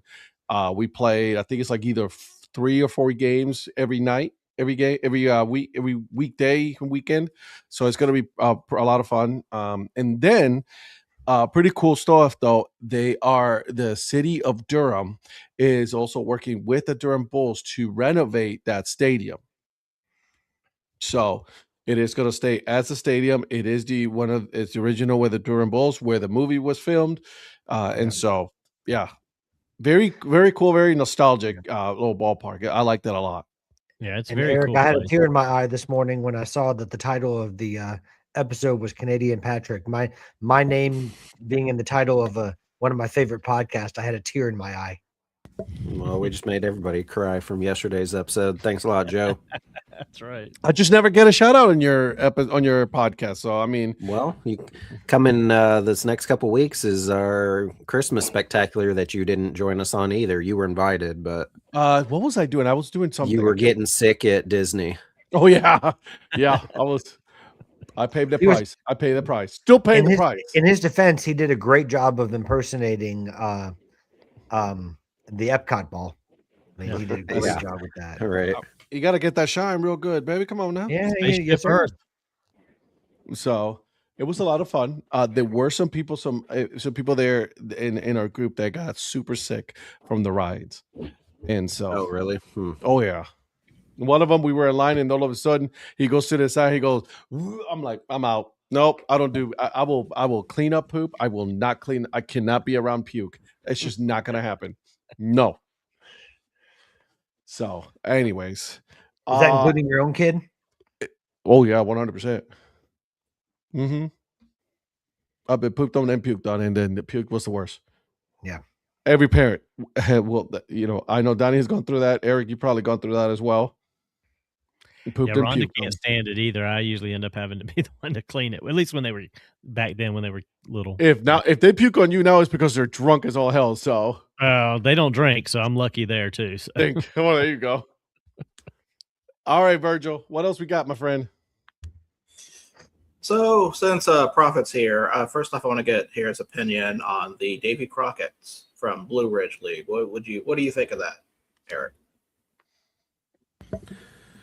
It's interesting that they keep adding teams, which is cool to get kind of a bigger, because originally they had just four teams in there, so just kind of expand a little bit. What are they at? Are they at? They're at 6 with this release, but they're going to be 8 because there's one that they haven't released yet that I talked about earlier in the show that was on Mark Viquez's podcast, and then there's one other that hasn't been revealed at all. Okay, so 8. Okay, it's going to be 8. No. I mean, it's cool that they're adding additional teams. The names, I don't know. I wouldn't really consider. I mean, a lot of teams, I guess you wouldn't consider it like baseball team names or nicknames. So the name itself is fine. But no, it's kind of cool. I'm glad that they have another team that they're bringing in. So it'll be interesting to see kind of what kind of happens with the Blue Ridge League. Obviously, some of these teams have been around for quite a while, but now to put them in the league, kind of curious to see how that goes. I'll say this. My favorite so far what up, Chris? is the Hungry Mothers. That's my favorite so far. Yeah. I've always been a big Disco Turkeys fan. Yeah, I think the Hungry Mothers rival the Disco Turkeys in that level right now. I'll give him that. Yeah. Yeah, I agree with that. Yeah. I just need I need an on-field cap that has the bear and the shower cap on it. 100%. I need a hat of that. Even if it's a dad hat, I need that logo. I like the one with the full batting stance, but even if it's just the head with the shower cap, that would be fine too. I like the one that they currently have, but I would like to see the character. The what? Did Colby Parkinson get hurt? No. Then why do they keep throwing to Terrence Ferguson? I don't know. Congratulations. I'm not going to win this week. Do you want me to call Sean McVay and ask him real quick? Yes, please do. God, I'm going to lose. It's going to be terrible. Hey, well, go ahead. Since Prophet is here, I think we should go ahead and start with our picks and go over all the games because we're going to be jumping around quite a bit since we got bowl games, we got CFP, we got the FCS semifinals, we've got a Division II championship game, and of course we got NFL. Are we doing also Division III? We're not going to do Division III semifinals yet. Okay. Because I saw the lines for I saw the lines for those two games, and I'm like, nah, that's a little too much for those. Yeah, that's the ones you sent us. What about NAIA? Don't piss Eric off already. I don't want Eric's head to explode with NAIA. So yeah, let's not do that to him. No. But Phil, we did already discuss that, by the way. Sorry. But to answer your question on NAIA, I think Grandview is probably going to win against Kaiser. Yeah. All right. So let's open up this week. Eric, you did not win picks, by the way. Donnie did. Just thought you'd like to know that. Eric, guess you finished in second. You. Yeah. No. Virgil. Oh, imagine that. The guy that where he knew was going to happen. Have you called him out yet? I already called him out before you got on. I was right there with you, my man. No, you didn't call. No. He didn't call me out on the thing that you're probably about to call me out on. The bowl game challenge that my son Zach's baseball team's doing. Yeah. That was not what it was. What's your bowl game record so far after 5 bowl games? 0-5. Mm-hmm. Yeah, and we'll wonder why. He's trying to play us, Patrick. He is. Bye, Donnie. Have fun at work. Oh, it's been it's been going on the whole night. Eric, do you remember the previous picks week? What the what numbers 1 and 2 were the previous week? I believe it was Donnie also finished number 1 and Virgil was number 2. I was 3 on that week. Prophet was number 2. She wants to know who's winning the Zach's bowl game picks currently. Oh, I know who is. I know Shannon Prophet. And who's number 2? 5-0. Who's 4-1? I believe Easton's number 2, isn't he? He is. Yeah, I was gonna say, yeah. I know it's not me. I'm tied for 4th with like 700 other people. Did you pick Easton's or did she? He did. He did? He knows how to talk. Wow, way to assume he doesn't know how to pick games, Donnie. Wow. He doesn't know who's who, but when we said, okay, now it's going to be Ferris State against Harding, he's like, Ferris State, even though that's not one of the games, I didn't know if you actually had him. Okay. Is that how he said it? That's a good pick, by the way. So here's what happened. When I said it, he would immediately go with the most recent one of the two that he heard, but then Shannon would repeat it. And then when she repeated the teams and he heard both of them again, then he would not all the time pick the second of the two that I said. So gotcha. No, he made the picks himself. Okay. He made his picks That's before impressive. She made hers. So maybe she was cheating and copying off of him. Oh, dang. Jesus. Calling her out. Since I did not get bowl picks for last week, I've actually been using what she had. So congratulations on your 3-game lead already, Mr. Thanks. Prophet. I was wondering how, because I wasn't on for, did she pick the game tonight, Seahawks Rams? No, I actually asked Samantha for her pick on that since no one gave me that pick. Oh, cool. Who'd you pick? She picked the Seahawks. Well, they're losing, so thanks a lot, Samantha. Well, she wanted to make sure Virgil was going to win, so So Virgil, you didn't copy Easton's work? No, I did not. Also, today I asked her, I said, hey, I need your pick for tonight's game for our family picks. I said, I picked the Rams, by the way, just so apparently you need to know who I picked before you made your pick. She goes, I'm going with the Seahawks. Little does she know that I also changed my pick to the Seahawks, so she can't gain ground on me if the Seahawks win. So, You're muted, Ed.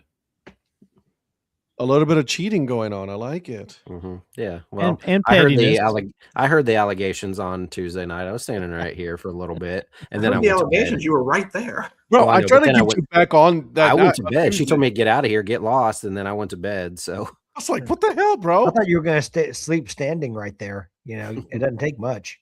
She's like, "Get out of here." So I did, and I was like, "All right, I'm going to bed." Twist my arm. I'm going to bed. But yes, I'm currently 0-5. and I feel like I have to try to be that now. So, yeah. Way to throw us off your scent, Virgil. Yeah, I wouldn't have thought you could be 0-5 if you tried. Well, I found a way. Well, what was the game? The second bowl game. Who was that went into overtime and that should have been over because they didn't score? Like they were short of the goal line, but they gave them the touchdown anyway. Prairie View, South Carolina State. Oh, that was the very first one. Yeah, that's right. The 2 point. Yeah, Yeah, don't get some controversy on that one. Don't get Virgil started on that one. Was not a happy person in that game. You were not pleased with the outcome of the most recent Celebration Bowl, is what you're saying. No, I made some allocations of wire fraud during that game that I know happened. That has not been proven. Well, I'm just saying, check the first Bank of Orangeburg, and I guarantee you, there's a wire there. Lexington for that rep. Bro, the Seahawks uniforms. Have you guys looked at the uniforms that they're wearing tonight? No. I'm not watching the game currently. I'm watching Oklahoma State, Kansas City. Is it who are you watching? Oregon Ducks-esque? Yeah. KC. Go Pokes. Go Pokes. Which, by the way, I don't know if you guys have ever seen University of Missouri, Kansas City's mascot. The Roots? That thing can beat anything in a fight. That looks very vicious. Like I would not want to see that kangaroo in a dark alley. What is it? University of Missouri what? Kansas City. UMKC. Missouri, Kansas City. Yeah, the Roos. They used to be the Kangaroos, then they shortened it just to the Roos. Akron used to be the Roos as well. Yeah, that helmet and that little whatever on the shoulders, yeah, that's got Oregon Ducks written all over it. But I love the helmet though. What, for Seattle? Yeah. Well, then the Rams have that kind of chrome as well. When I used to collect the tiny little pocket helmets, I had like the old school Rams and stuff, but then I got the ones that were like kind of chrome colored. So, I like that. That's up close right there of Smith and Jigba. The jerseys for sure are straight Oregon. Yeah, but that helmet is so legit though. Oh my God.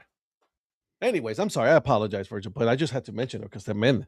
Oh, and also the Akron Zips used to be the Roos.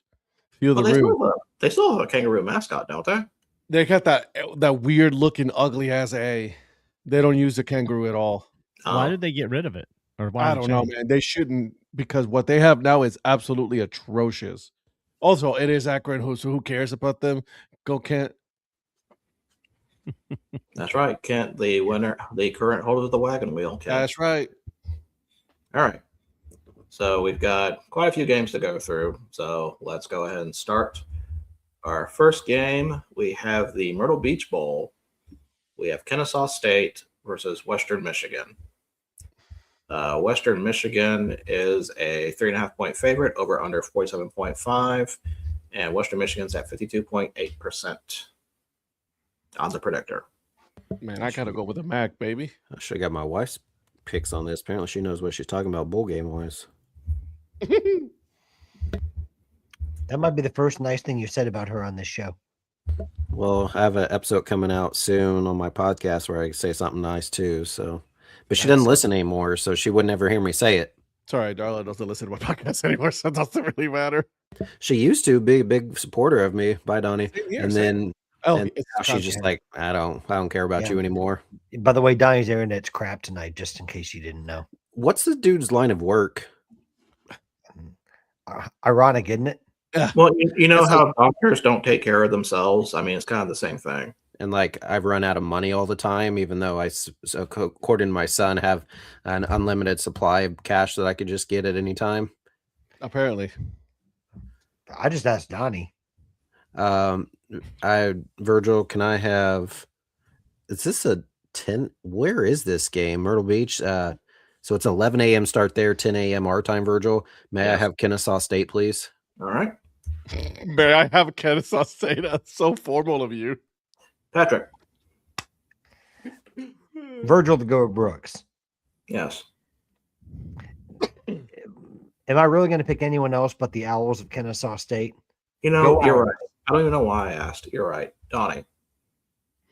I would like to officially pick Kennesaw State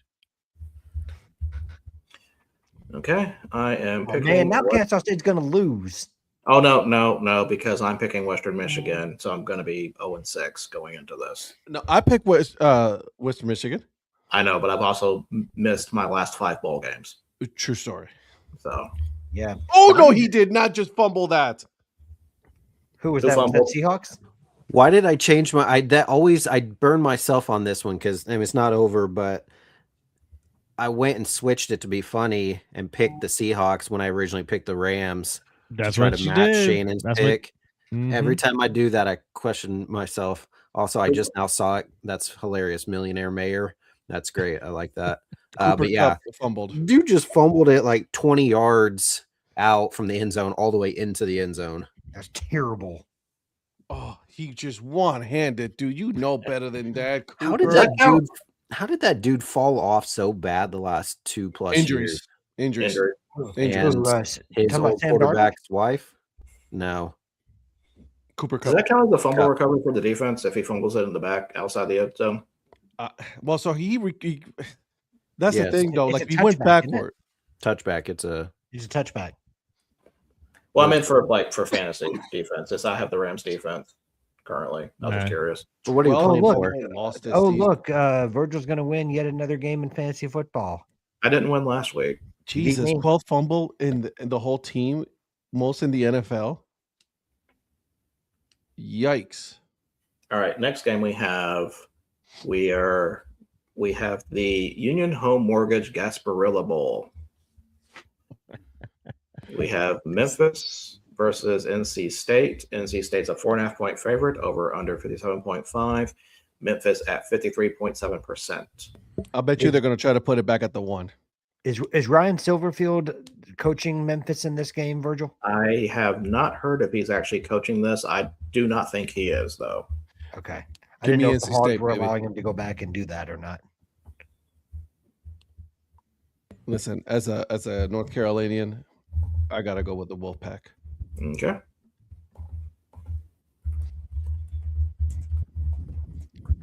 So is Eric. Wolfpack, please. Yeah, he recovered that at the 1. I bet you they're going to put that at the 1. But he rolled in, so do you think his... But that's the thing, you can't go backwards. Yeah. We'll see. I mean, who the hell knows? No, they give it to them at the 20. Okay. Patrick. Man, this is a tough one. Give me Memphis. It's a tough one. Give me Memphis. You fool. Donnie. ACC, baby. Give me NC State. Okay. I have picked Memphis, and I will be sticking with Memphis. 0-7. Gross. Next game, and I'm going to try not throwing up saying this one. Alabama at Oklahoma. Oklahoma's a 1.5-point favorite, over under 39.5, which is fitting for that game. Alabama at 51%. Man, Oklahoma. We all know who should be in this game. I'm going to say this to not make my wife upset at me, but there's a reason why I'm doing this. Boomer. Because the other team does not deserve to be in this playoff. I would tell you who would win if the real team was playing this game. BYU. Gotcha. Patrick. He's really may I please have a pick submitted for the Oklahoma Sooners of Norman, please? Zach, do me proud tomorrow night, please. And Phil, you're not joking. You're not wrong. I like Donnie's grumpy, frozen face there. Oh my God! But Patrick and I, we know how much when we went to that Sharks game. Yeah, and we weren't even down low. I mean, we had great seats, but yeah, you're right though. No, and we're watching, and they were the worst team in the NFL. NHL. Sorry, yeah, NHL. They've probably been bad in the NFL too, if you think about it. Yeah, Daniel, once you there he is. He's still frozen. No, there he is. Okay, there. Zach, I'm not mad about that. If they beat them for the 3rd time in 13 months, I would not be mad about that one bit. Yeah. None of us would. Did you hear me say Sooners before I went out or no? No. Okay, Sooners. I thought I got it in and then it froze, but really pissing me I off. really don't want to do this. Yes, you do. I Go ahead. don't. Go ahead. Hey, even Ed picked the Ravens once. I had to.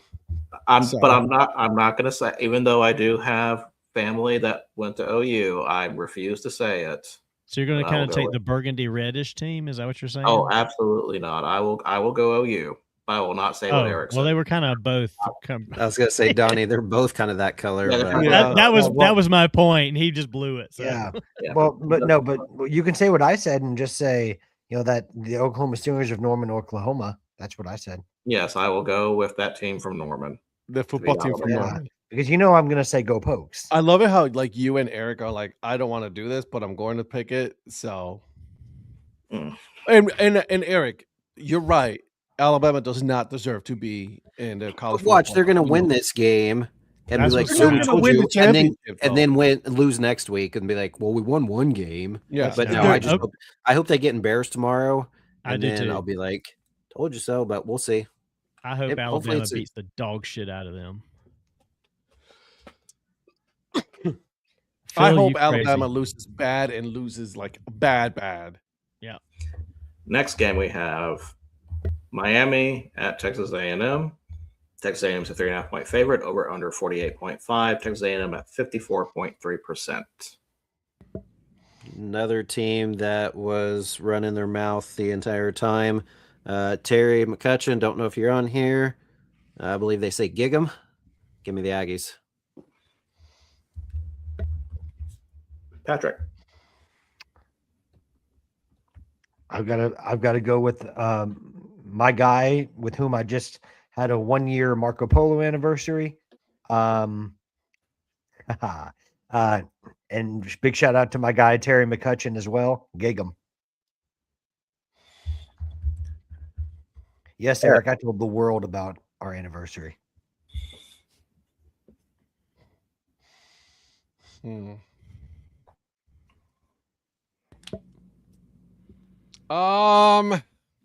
Honestly, think this should be a pretty good game. I think this will be. Both of them, Donnie and Ed, both say Miami. Okay, I'm going with A&M. Yeah, Donnie's got this obscure view of the ACC. Oh, damn. Tristan McKenzie signed with the Padres. Who did? Tristan McKenzie. Oh, I thought you were about to say Kyle Tucker. I was about to say, what's AJ Preller doing? Not care because hadn't he been in the minors? He was at Columbus. Yeah, he was in Columbus for a while. He started the year and then just, I don't know, I think something off with his mechanic and now, but he signed a minor league deal with the Padres. So next game, Tulane at Ole Miss. Ole Miss is a 17.5-point favorite, over under 56.5. Ole Miss at 84%. Straight or spread? This is straight. Well, then easy, Ole Miss. Okay, Ed. But the Gasparilla Bowls end zone is legit. Oh, that's kind of cool. Yeah. Yeah. By the way, Gasparilla is a big deal in Tampa Bay, so yeah. Yeah. Can we say Gasparilla, or is it just Gasparilla? Gasparilla. I'm gonna go with that. I pronounced Gasparilla the way I was told. I was taught. How were you thought? The way I said it before.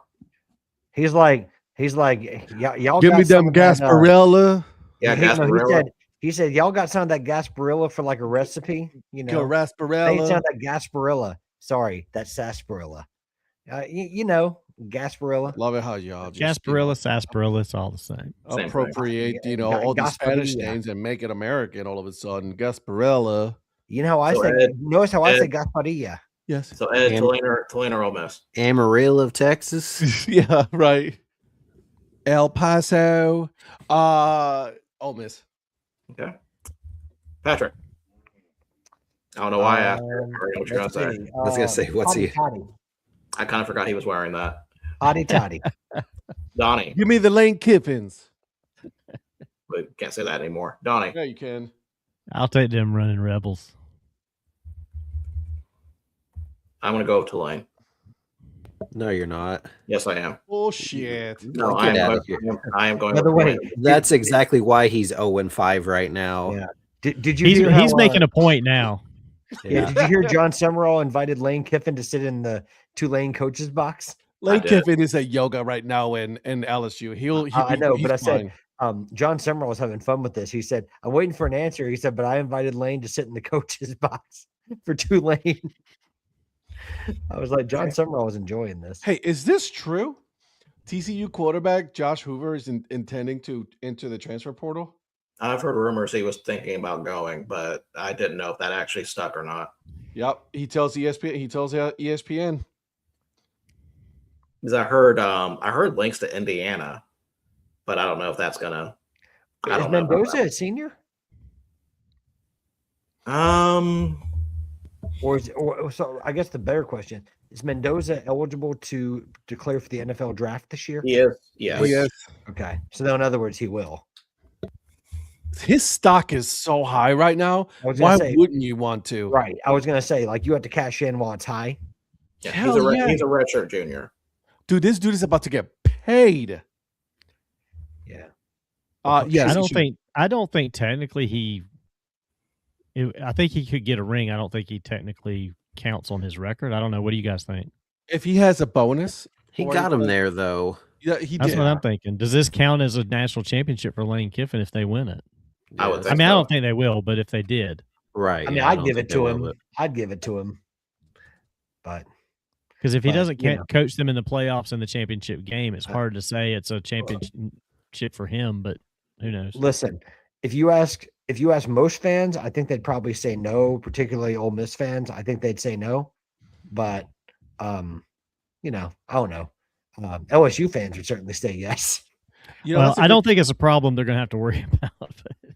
That's a good question. Do the Giants then try to go after him? No, I think they're fine with Dart. Are you sure? Yes. I think if you get Dart a little more support in O-line with some weapons, I mean, he's already got Scatboot coming back, and Malik Neighbors is not a bad wide receiver. Wandale Robinson's really showed up as a good second. I really think that team just needs a few offensive line plug-ins, maybe some defenses. I think they're fine. I think they just need what up, Polly? What up, Polly? I think he's going to the Raiders. Who? Mendoza? Mendoza. Oh man, I can see that. That's what does your brother say, Eric? Joe Burrow to the Raiders. Mm-hmm. He sent somebody did a edit that had him in a Raiders jersey. Oh, he did it on purpose. I don't know if he did it or somebody. So Eric, I have a question for you. If Mendoza were to go to the Raiders, would he be eligible for a Mendoza if he played for a like at best an average team? They're below average. Like me. Was that Polly? I saw that. So next game we are shifting to FCS. So this is the next game on the list. Brawl of the Wild Part 2. Montana at Montana State. Literally the biggest game in Montana this year. Again, 100%. State is a 4-point favorite over under 55.5. Montana State's the favorite in that? Montana State is the favorite. And they've already won this year. They won in Missoula already this year. Yeah. They've won 2 straight. I think we talked about that on Monday. Yes. Even though Montana has a big lead in the overall series. I'm sorry. I got to go with Montana State. Okay. Eric. I'd agree. Montana State. Patrick. Montana State for me, please. Thank you very much. Good, sir. Donnie. Grizz. Oh, thank God. Okay. I'm going with Montana also. Reasons is because while, yes, Montana State did win at Missoula, Montana State has not looked that impressive so far in the playoffs. They looked very beatable. They looked very beatable against Yale. Montana blew these doors off of South Dakota. And even the SFA game, they were flat. And even with the Stephen F. Austin game from Montana State, it was a competitive game for the most part, but I think that team's beatable. I'm going to go with Montana. I think Montana's going to get revenge. Me too. I think they pulled a Virgil, and then they're just kind of flying under the radar, and then they'll win. So I don't understand what pulling a Virgil means in this context. I don't know either. Glad you made it home, Lynn. I told everybody that Eric knows what I mean. The chat when you got there, so no, he does not. Eric is just not saying anything at all. Next game, we're back in the CFP. James Madison at Oregon. Oregon's a 21-point favorite, over under 47.5. Oregon at 88.2%. And also, I would like to take this time to say Nick Saban is a bitch. Nick Saban is a little bitch. So let's go on with picks. No. Wait, are we talking about the Why is Nick Saban? Because he's making the comparison that James Madison being in there is like having a AAA team, have the AAA champion playing against Major League. Jacksonville Jumbo Shrimp. By the way, Jacksonville Jumbo Shrimp did send a reply about that. And honestly, I think they had a good case. But to me, it's just like, I don't think it's an equivalent. No, not even close to being an equivalent. This is clearly a man who is still salty about his losses to Utah when they were in the Mountain West and Louisiana Monroe when they beat them at Tuscaloosa. Listen, you won your conference. And then according to the rules set by the committee, right? The top 5 conferences will make it. They did. They did what they were supposed to do. Okay? There has to be a certain point where old senile folks just need to stop talking. We let Donnie talk. We let him to a point. He keeps on and off, so that's his way of being controlled. I got notification that my internet's been restored. I haven't seen it pop up, but I think I have to restart, and I'm not going to do that until the next time I lose connection. So, probably a smart idea. Real quick, Lynn pointed out the 10% barrel-aged stout was a slow drink. It's meant to be, Lynn. At 10%, it's supposed to be a slow drink. Jesus. And that's one of the ones I asked her to maybe get for me. That sounds fantastic. That's a suggestion, though. Like, you don't have to slow drink those. Well, you can chug it and go crazy if you want, but that's not a chugger to me. All right. Anyway. So, James Madison at Oregon. Now, congratulations to James Madison, but give me the Ducks. Give me the Ducks. Okay. Patrick. I would like to pick the team located in Eugene, Oregon, please. Okay. The thing that's funny to me real quick about this is these teams have no problem playing all these smaller teams to pad their schedule. But when it comes to the playoff, you would think that the higher ranked teams would welcome the fact that they get a James Madison, and James Madison gets some exposure and a chance to maybe do something. I don't get the whole thing. It just really pisses me off. But here's the thing, that the two teams, like Ole Miss and Oregon playing them, I have not heard a single complaint from any of the fan bases about that game. They're not going to. Everybody else.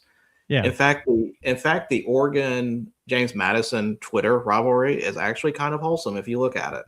Dude, that's my thing right now. I was gonna say there's some JMU Sports something or other. It's hilarious watching them because they're basically at this point like we're probably not gonna win, but let's just go say like we're gonna just have fun them. with it. Yeah, they watched they slowed down the video and like this team's slow.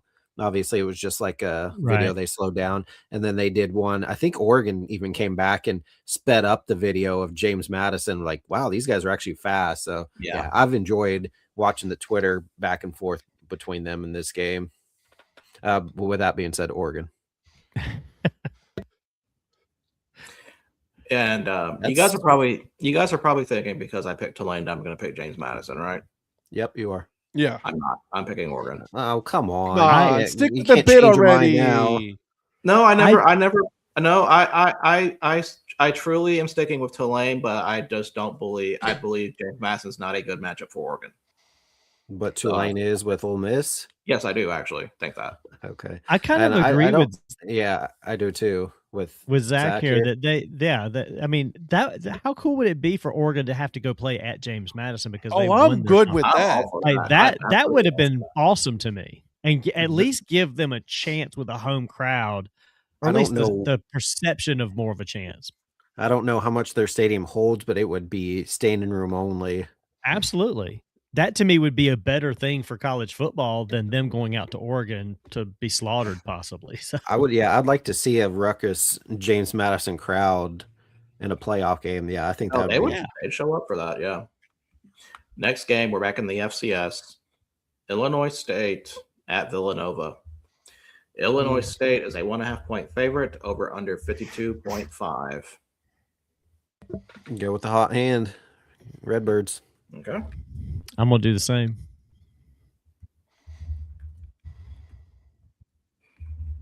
Patrick.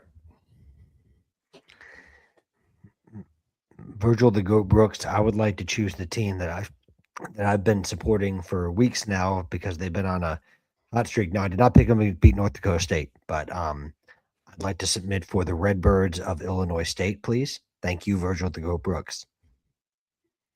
Now, see, I thought you were the only one that picked Villanova last week, weren't you?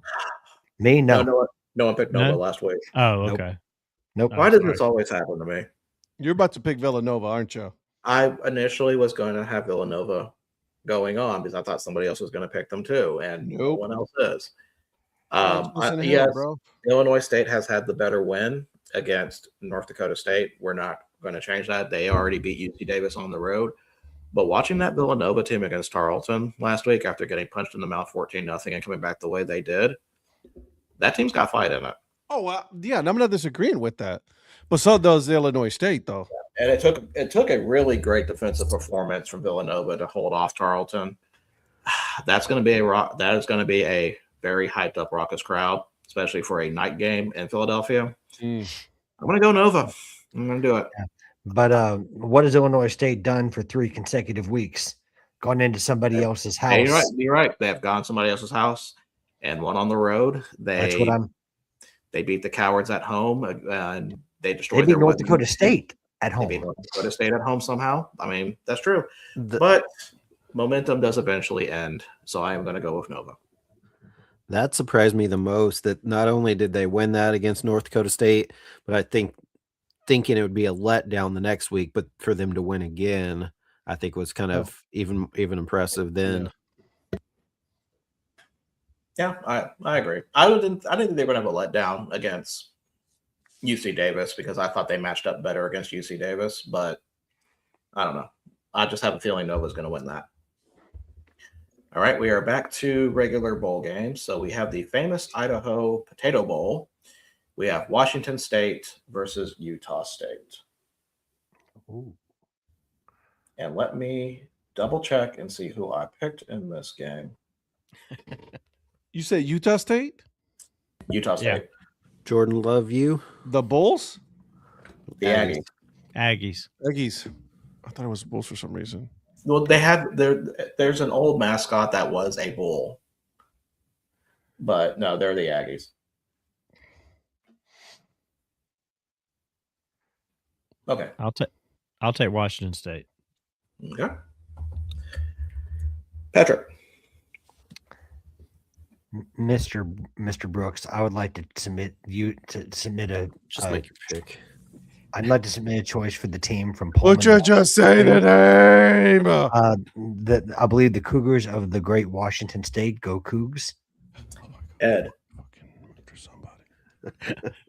Enough with the bit. What? I would like to go ahead and submit the name of Washington. It's actually Washington State. I would like Washington State. Yeah, that's okay. Eric. I'm not picking the fake WSU. Give me Jordan Love you. Give me Utah State Aggies. Okay. I am picking Washington State. So I apologize to everybody else. Next game, we have the Bush's Boca Raton Bowl, which we bring a can of Bush's baked beans. You get in for free. Toledo versus Louisville. Shouldn't that be in the seats for you to get when you get there as like a rally towel? They should be giving you that instead of you having to bring that in. A can of beans. I don't think they want to be throwing baked bean cans on the field. Have them when you leave the stadium. That's going to kill somebody. That's the whole point. And someone will throw it. That's the thing. Okay, Louisville is a 6.5-point favorite over under 45.5. Louisville at 67.6%. Louisville.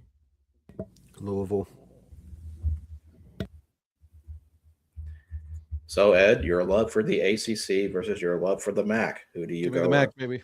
Okay. Patrick. I'd like to pick the home. I'd like to pick the home of Studio Simon. That's okay. That's okay. I don't know where the dude lives. Like, does he live in Toledo? Yeah, I'd like to pick the team from. Thank you. I'd like to pick the team from Studio Simon. Thank you. I don't know who that is. Like, where's he from? Dan Simon, Louisville, Kentucky, okay. Cardinal. I'm also picking Louisville. Next game we have Children. I will take your rights away. You're going to lose some privileges there, son. I will end this show right now if you guys do not behave. Ed, you're muted. Do it one more time. Next game we have the New Orleans Bowl.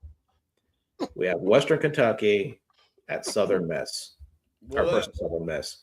Western Kentucky is a 5.5-point favorite over under 57.5, and Southern Miss at 51.4%. Hilltoppers. Keep in mind, Southern Miss does not have their coach. He went on to Memphis. Hilltoppers. Okay. Hilltoppers for me. Same. Patrick. You're muted. That wasn't me.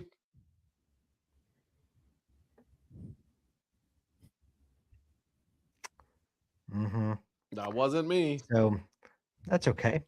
I would like to submit a choice for the Hilltoppers of Western Kentucky, please, because I love Big Red gum and I like Big Red. Thank you very much. Okay. So that is set up. There is another Tuesday game, but we will be picking that next Tuesday because that will start before the show. That will start after this show begins. Okay. All right. So now we are moving down to Division II championship game. Harding versus Ferris State. Ferris State is a 8.5-point favorite over under 59.5. So the question I have for you guys, can Harding's triple option run game stifle Ferris, or will Ferris pull out and win this game? This is a match between the last two Division II champions, both 15-0. Give me Ferris. Okay. Eric. Same. Ferris State, please. Donnie. Ferris. Oh, dear Lord. I'm not going to like where this is going. Patrick. So, Mr. Brooks, you know that sometimes Ferris takes a day off, but they're going to channel their inner Darren Young and do Mr. No Days Off. So give me Ferris State, please. I swear to God, why does this happen to me? You know why does this happen to me? This is exactly what I'm talking about, Ed. Anytime he's like this. What? What did I do? I'm still picking. Just the facts. Go Dragnet right here. Just the facts. Oh God, you're so old. Bringing up Dragnet. Yes, I am. I watch Dragnet every day. Yeah. I enjoy Dragnet myself. Are you gouging your eyeballs out? I want to right now. That's okay. That's okay. Give me Harding. Give me Harding. You don't like going out on an island? I thought you were a Calvin Coolidge guy. No, that's what I'm doing. Once again. Virgil likes to pick a hill and die on it, and he's on that hill by himself a lot. Listen, this is the U.S. Virgil Island. So. And see, you know what the sad thing is? Like, I think about these games before I even pick, and I'm thinking, okay, certainly someone's going to agree with me on some of these. Nope.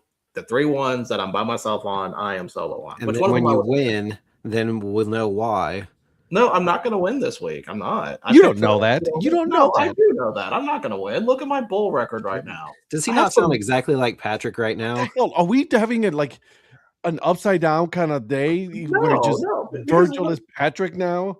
No, because look at Patrick. When Patrick does it, it's disingenuous because he has a smirk on his face. I have receipts right now. I'm so glad I live rent free in y'all's head. I have Samantha dunking on me because of my bowl picks. I am not having a good day. What is her record? Better than mine. Well, I mean, everybody but one of my boys is right there with you. But how's Brian? How's Brian doing? He's 0-5. He's 0-5. Yeah. Listen, don't you know bad. What? You want to know what I love about Brian? Brian's that dude. And he has high fives. I was gonna say, but Brian's that dude. He can do whatever he wants. I love Brian. Samantha is 2-3. So her and I have the same record. And it's still 2 games better than you. Yes, thank you for reminding me. Thanks for the reminder, jerk. All right, let's move on. And Mike, I appreciate you, my man. I appreciate you. Let's move on to the NFL now. Did he just say I'm a hoe? Mm-hmm. Okay, just making sure. That's what in my humble opinion. Hey, by the way, Seattle is up now, just so y'all know. It is. Daniel Powder. You had a bad day. You're taking one down. Oh, that's right. 14. Sing a sad song just to turn it around. Yep. Good song. Hey, Patrick, who sings that song? Daniel Powder, I think it's what his name is. That way. Let's keep it that way. Please. My brother all the time. Virgil, I've been calling you the GOAT. I didn't think you were going to join the rest of these knuckleheads and be mean to me, but that's okay. At some point, you just, you know what I mean? Just like, it's okay. You know what? They hate the great ones. It's okay. Are you going to do a national anthem next year? Me? I'd love to. He's got to go to a game first. He went to a lot this year. Yeah, give him. He came with us to California, and he did. Went to Chicago. And listen, just because I don't have your money, Donnie, he went to take all these flipping trips. I don't want to hear it from you. I was impressed by what people don't have your bank account. Okay, you're right. He did a lot last year compared. He's doing a little less hat, so he can do a little more traveling, and I like that. Yeah. Yeah, we have to give props to Patrick for that. I'm not going to take trash just because I don't make the money you do. I don't make money. I mean, you don't have to hate on the poor people. You don't have to hate on the poor people. That's not right. Curious to see what Ed clips from this episode. Yeah, right. Yeah, you know what? It's gonna be Shadur Sanders. I don't care, Donnie. You just keep doing that. That's fine. NFL. Yeah, control your show, man. I mean, it's getting off. Let's go with NFL. Let's go NFL. So here we go. We got NFL games. So our first game, Eagles at Commanders. Eagles are a 6.5-point favorite over under 44.5, and Philadelphia at 67.1%. Does anyone want to make a case for the Commanders? No. All right. No, hell to the no. Len, if you're talking about this group's Utah trip, I mean, we're just kind of in that. It's kind of planned. We just haven't reserved or booked stuff yet. But yeah, I'm waiting to get my passport renewed first to go to that country of Utah. Yeah, I mean, he ain't wrong. Okay, next game we have, and Eric, any analysis you can give for this one would be welcome. Packers at Bears. Bears are a 1.5-point favorite over under 46.5. Green Bay at 58.6%. Yeah, my analysis is outside of the 2014 NFC Championship game, this was the worst second half, mostly the third quarter of any game that I've seen. Brutal, absolutely brutal game. With that being said, unfortunately, even though Luther Burden and Rome Odunze are out, I think their run game's really gonna be better. We held them a lot less than what they ran against the Eagles the week before on Black Friday. But I think they're going to run the ball pretty heavy Saturday because we don't really have any D linemen at this point. Rashawn Gary's done nothing. Lucas Van Ness is coming back from injury. This is the worst thing I've ever going to do in my entire life, but give me Chicago. Wow. We don't have a defense. We're gonna have to score. We're gonna have to score 35 points to even have a chance. I was considering the Packers until you said we don't have a defensive line. I'm like, I'm done. Bears. We don't. I didn't realize. Devontae Wyatt's gone. Micah Parsons is gone. I knew Micah was out.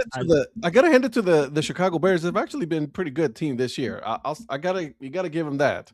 Don't give me that nonsense. You know that I'm the furthest away from the fakest Green Bay fan out there. No, because I'm gonna pee on it if you do. Well, don't do that. You could just like return it. Like you don't have to pee on it. Okay, here. Let me give you this. If Jeremiah Love goes to Chicago, get me a Jeremiah Love jersey. Otherwise, no. I'm gonna get you a Gardner Minshew Chiefs jersey. I mean, yeah, if you got sweetness, then of course. If you have sweetness, Donnie, of course, but yeah, no. So that's different though. You're okay with that jersey, right? I'm choosing the Chiefs regardless of the rest of the year, bro. You guys are gonna lose to the 2-10 Titans on Sunday. Ed, what is your pick? Yeah, give me the Bears. Okay, Patrick. I think that's. I think it says beers. He wants some beers. Beers. Patrick, the Brewers are not playing. Deers? Are we doing the Deers? Oh, okay. There it is. Bears. Okay. Donnie, you have Chicago. Bears. You said. Yep, the Bears. Yeah, okay.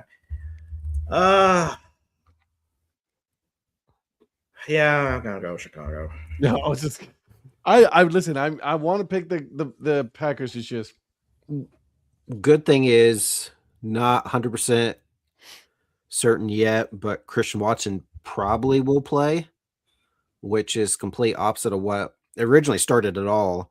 The dumbest thing, up 9 with the ball in the second half, with the chance to run the ball, short passes, run 7 minutes off the clock, keep the lead. First pass, deep ball, Watson gets hurt, gets picked off. And then when we should have picked it off, our defenders can't catch for anything. McKinney dropped an interception. And then that little bit later, when we should have been on offense, is when Micah got hurt. If our dudes would do what they're supposed to do, we wouldn't have this mess. So it could be if Watson ends up playing, our offense will still be fine. I'm just worried at this point about the defense. Other guys that haven't performed are going to have to step up, which is obvious. I just think the run game for Chicago right now is really good. And that's what worries me, because we beat them 2 weeks ago because we actually had Devontae Wyatt and Micah Parsons, and now we don't. Would you say that the most consistent game for the Green Bay Packers is the kicking game? Next question. Next game, please. Nah. McManus isn't hurt now, and so he's better because he actually had a decent amount of field goals on Sunday, but when he was hurt earlier in the year, he struggled. But now that he's healthy again, he's actually been doing better, thankfully. All right.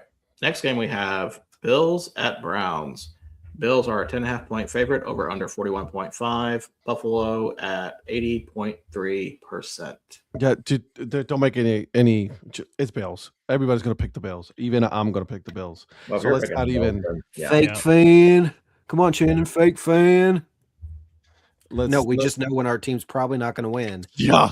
I love my Bills. I guess I better tell Darla to get you a Ravens jersey for Christmas then. Don't you ever say something like that again. I just did.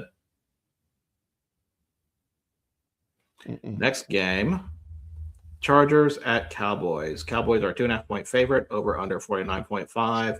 Chargers at 51.3%. Really? They're favored? What, Dallas? Yeah. Yeah, they are favored. Huh. Give me Chargers. Okay. Ed. Lynn, Buffalo Chargers. Mafia instead of Bills Mafia. You pick the Chargers? Mm-hmm. Well, a group of Buffalo is called a mafia. I don't know if you knew that or not. Hey, Patrick 3-6 Mafia? 3-6. Yeah. He's writing down the Buffalo Bills, so thanks for throwing it up backwards. Slib. Charger. Slib. Bills and Chargers are his. Yeah. I'd be very careful saying that backwards. That may summon something we don't want. Donnie. Put the thing down, flip it, and reverse it. Yep. Missy. Yes, sir. Give me the Cowboys in this one. Yeah. That's why he's been winning. Yeah. I will be going with the Chargers. Even though the Cowboys got nothing to play for. They don't, but they're at home. And also keep in mind that George Pickens is doing George Pickens things right now. As always, it just came out right on time. He couldn't last. I mean, it was like he couldn't keep up the bit. Next game. Unlike Patrick, he couldn't keep up the bit. We already have somebody's picks on this. Chiefs at Titans.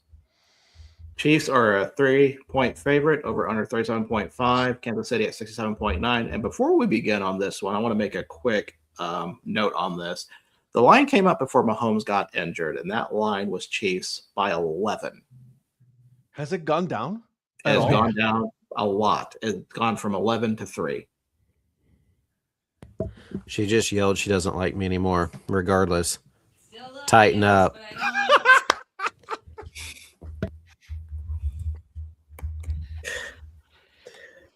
Ed.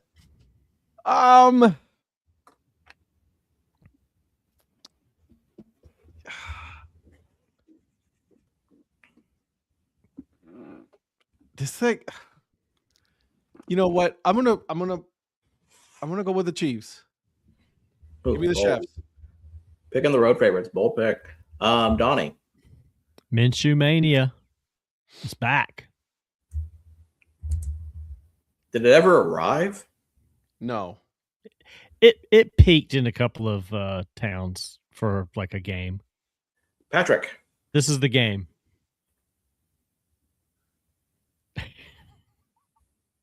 What the hell is that? Chefs. It's backwards.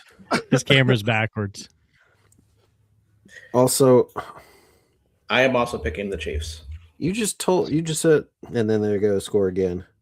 Rashid Shaheed, bro.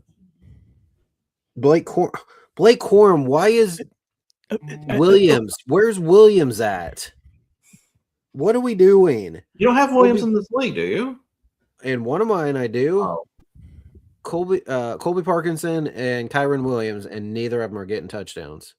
Well, Kyron and Blake have been splitting time anyway. This was my time to expand my lead, and instead I tried to be cute, and that's what I get. I should have known the Rams were going to win this. I thought there was too much with Devontae out and Puka being a distraction. I thought it'd be too much for them on the road, but apparently they don't care. Listen, I'm just happy that Kenneth Walker III got me 20 points. Next game, Bengals at Dolphins. Bengals are a 4.5-point favorite over under 47.5, and Cincinnati at 69.9%. Which, by the way, speaking of Cincinnati, we didn't really have a chance to talk about their minor league hockey alternate ID, the three ways. Don't really care. We're gonna save that for Monday. Don't really care. Somebody knew what they were doing on that one. Oh, someone absolutely knew what they were doing. I'm Yes, surprised they I didn't get a reaction out of you out of that, Mr. Prophet. Usually you jump onto things like that. I know what I was. Yeah. Mm-hmm. So 903 cotton candy slushy. Ooh. Berliner Weiss style ale aged on strawberry, raspberry, and cherry. 903 does a lot of slushy type. Very, very, very good. Where are they out of? 903 is out of Sherman, Texas, kind of North Texas, kind of Frisco area, north of there. You sent me a 903 last year. I forget what we get them here all the time, but they're big on the kind of the fruited slushy beers. This one, cotton candy slushy, was really good. Okay. Anyone want to make a case for the Dolphins who will be starting Quinn Ewers in this game? I don't. Nah, I can't do that. That is blurry as hell. Yeah, I can't read that shit at all. Just say it. Now he's going to the opposite end of the whole. Okay, Patrick, I dropped the sad bit. I'm smiling again. Can you please talk? I can't read that.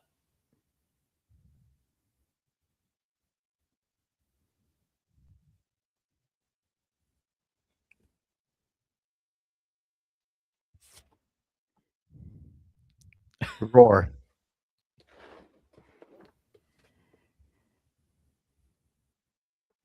Give me the Bengals. There we go. Okay, I'm assuming Bengals for everybody. Yes. Donnie, you don't want to go to the Dolphins? You don't want to do a flyer? Not on yours, no. Fair enough. The fact that the two is third string. Yeah. Yeah. Emergency quarterback, Jesus. Next game, Jets at Saints.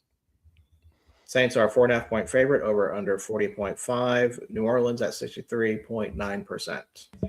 I'm sure you probably talked about this Monday morning. What happened to the Saints Panthers game on Sunday?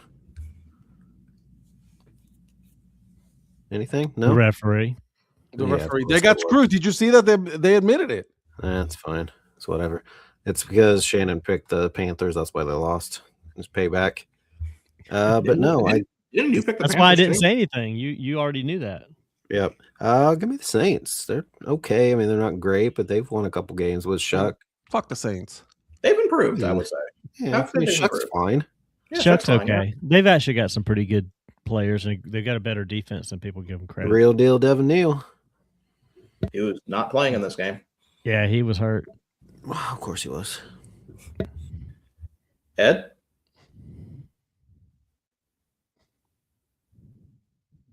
Jets. What? Donnie? Give me the Saints. I don't believe at all in the Jets for no reason. So apparently, and I don't know how this is true, so I got to do a little bit more detail searching on this, but research. Former Angels manager Ron Washington is finalizing a deal to join the Giants as their major league infield coach. I heard that a couple weeks ago. Yeah, I just saw it. Yeah, I thought that was kind of already a thing. No. My bad, mother trucker. No, I mean, I thought he was pretty much like going to be back with the Giants, but I heard he wasn't going to be back with the Angels. I just didn't hear. I had not heard that either, Ed. So. All right, Patrick, Jets or Saints? Saints. And I'm going with the Saints. Next game, the Vikings at Giants. This is another one of those weeks with just like yuck games. Like every game is just horrible almost. Minnesota is a 3-point favorite, over under 43.5. The Giants have the predictor at 55.4. I'm going to go Giants in this. Of course you are. Vikings. Vikings. Mr. JJ McCarthy super fan over here. Donnie, what did you say? Vikings. And Patrick. Giants. All right. Less to do about JJ or 9 than it is that the Giants are not good. I mean, that's also true, but you know, can have a good bit stop. Next game, Buccaneers at Panthers. Buccaneers are a 3-point favorite, over under 45.5. Tampa Bay 56.2%. Donnie, do some analysis as I step away for a minute. I mean, the Panthers have been up and down all year long, but I don't know. This is going to be a tough game. I see why Tampa's favored, because they kind of got everybody back a little bit now. Right. I still think this being in Carolina, Panthers are celebrating something old school with their end zones repainted like the 90s. Some throwback stuff going on or something. So I don't know. You never know with Bryce Young. Hopefully this is one of those games that they find a way to win. It's going to be a close game. So I don't know, man. I'm going to stay with the Panthers. If this game was in Tampa, I might have to actually pick the Buccaneers. And they play back in Tampa in 2 weeks. So we'll see how this game goes as to whether that changes anything with that pick. But I'm going to ride with the Panthers for right now. What about you, Ed? You've been watching the Panthers a lot too. Yeah, the problem is with me is, and you said it, and we've talked about this on Monday mornings, is Bryce Young. Yeah. We don't know which Bryce Young we're going to get. If we get the one that manages the game well and doesn't make mistakes, then they'll do really good. But if he throws a couple of picks, it's done. Because the Panthers do have a really good running game, right? They have a decent wide receiving core, so I mean they could be pretty equal with the Tampa Bay Buccaneers, and so. I mean, Tampa's defense hasn't been traditional Tampa stifling defense this year. Tampa has given up a lot of points lately, though. Yeah, so I'm hoping our run game will open up the passes. Teteroa is still a fantastic receiver if Bryce can get him the ball. So we'll see. So here's the thing. I'm going to give you the most cliche thing, NFL thing that a lot of people say. Whoever controls the time of possession, it's going to be the one that's going to win the game. Yeah. Did you get her tucked in bed? Good night kiss? What? Yep. What? You did. Donnie, I think, said Carolina. Oh, yeah. Panthers. Yeah, I'm going to stick with them as well. As much as this one hurts me. Shocker.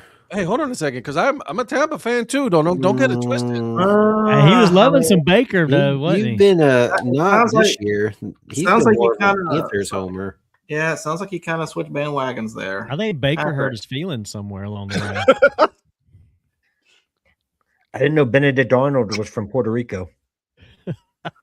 I mean, I kind of agree with that. That's kind of shocking. I believe in what the Panthers are building. I'll be honest. I knew why he was riding the Panther bandwagon because they weren't playing the Bucks. I figured when we got the Bucks, it was going to be a whole different story. So no, I like both teams. I think they're both good. One of them is going to be staying home watching the playoffs, while the other one is a one and done in this division. Whoever makes the playoffs is going to be a one and done. Yeah.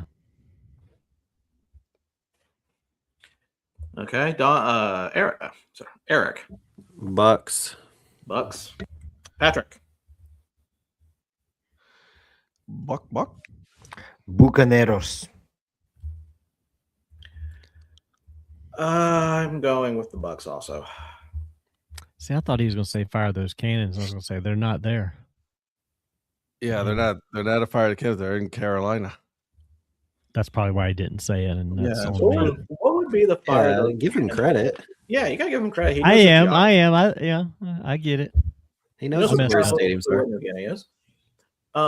What is the fire those cannons equivalent with Carolina? Keep pounding. Pound it. Or yeah, keep pounding. Next game, Jacksonville Jaguars. Good job, Virgil.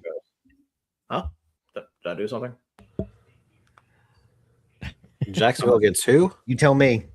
I must have missed something. Jaguars against the Broncos. Broncos are a 3-point favorite over under 46.5. And Broncos are 57.6%. There's no way, which sucks for me because I'm not playing this week for a chance to go to the championship because now Trevor goes against an actually good defense. It's in Denver. Maybe would go. Hasn't really play that many good teams either. No, and then, of course they beat Green Bay, but that's because we didn't have anybody in the second half. But if it was in Jacksonville, I'd say different. But Jacksonville's not going up against the Jets, so give me Denver. Okay. Ed. I'm going to go with the Jaguars. He's a new Trevor fan. Yep. Oh, no. Don't ever say that again. Don't ever say that again. No, the bandwagon to jump on. Donnie. Something's got to give. These guys are both on a long win streak right now. I would feel more confident in the Jaguars if they were playing at home, but I'm going to go with them going into Denver and stealing a win here. Wait, hold on. That made no sense. Right? He just contradicted himself on that. You just said you had confidence. I said I would feel more confident in them. You did not say more confident. You said confident. I said I would feel more confident in them if this game was in Jacksonville. It's going to happen. Did I say it wrong? I must have said it wrong. Yeah. In my head, it sounded right. No, it didn't. Yeah, I would feel more confident in the Jaguars. This is what happens when you get to a certain age. You hear things in your head, you know. If this was at home, but I'm going to go ahead and go with them. Yeah, I was like, let everybody else got it. That it wasn't just me. Patrick. I feel like that GIF where the guy has the question marks around his head, where he kind of goes, "What?" Yeah. I think Donnie's mile high right now. I'm give me the Broncos. That was actually funny. Yeah, that was a good one. I'll give you that one. That was actually pretty good. Yeah. This entire year I've been saying the Broncos are frauds. Give me the Jacksonville. Yeah. The entire year I've been saying Broncos are fraud. Give me Denver. I was so expecting that one. No, you should have. That would have been so great. That would have been hilarious. That one I would have clipped right away. No, that's only a pick that Cholo Virgil makes. Oh, that's right. Right, yes. Next game, Falcons at Cardinals. Falcons are a 3-point favorite, over under 48.5, but Arizona has a predictor at 51.7%. You know what? I'm going to go with the Falcons on this one. Okay. Eric. Arizona. Patrick.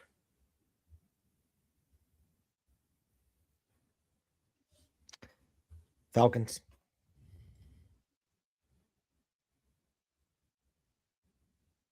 Okay. Donnie. I'm going to go Cardinals as well. And I'm also going Cardinals. Next game, Steelers at Lions. Lions are a 7-point favorite, over under 51.5. Detroit at 66.1%. I'm sure Michael's still on here. Lions. Make sure he's here to tell him he's going to pick against his team. Ed, Lions, Steelers at Lions. You were muted if you said something. Aaron Rodgers, got you. Yeah, he's still Lions, there, baby. Patrick. I love you, Mike, but Lions. Is an 8-6 team beating 8-6 team a big upset? It's not an upset. If it's Pittsburgh, I guess maybe. But they're 8-6. Yeah, I know, but they're always going to be around 8-8, 9-8. The AFC North is not good this year. Now, granted, Michael, I would appreciate you beating Detroit and knocking them basically out of the playoffs at that point. So if you can beat Detroit, that'd be great. But yeah, probably not going to happen, especially in Detroit. That Lions defense scares me, though. Which division is worse right now? AFC North or NFC South? South. What did you say, Patrick, about the defense? Oh, you want me to talk now? I didn't hear what you said. Yes. This guy's funny. Mm-hmm. Lock down St. Brown and control Gibbs. Right. About that. The Steelers defense, also, they're not going to have their best defensive lineman. So, TJ Watt's out. Oh, I didn't know that. And nobody reacted when I sent this, but apparently JJ wanted to sign with Green Bay in 2020, but Mark Murphy was like, nah. I saw that. Why would you not sign him? He would have signed for like $5 million. Clearly, he didn't need him, apparently. You guys played the Dolphins. I was just going to say, thank you, because he would have called me a hater, so I'm glad that you said it. Donnie, Steelers or Lions? Sorry, Mike. I've got to go with the Lions at home on this one. Do you have to work with him soon? No. No. That's why I picked him. Probably not till after Christmas. Okay, yeah, he would have. Too. I'm not really feeling the Steelers on that one. Next game. You know what's going to happen?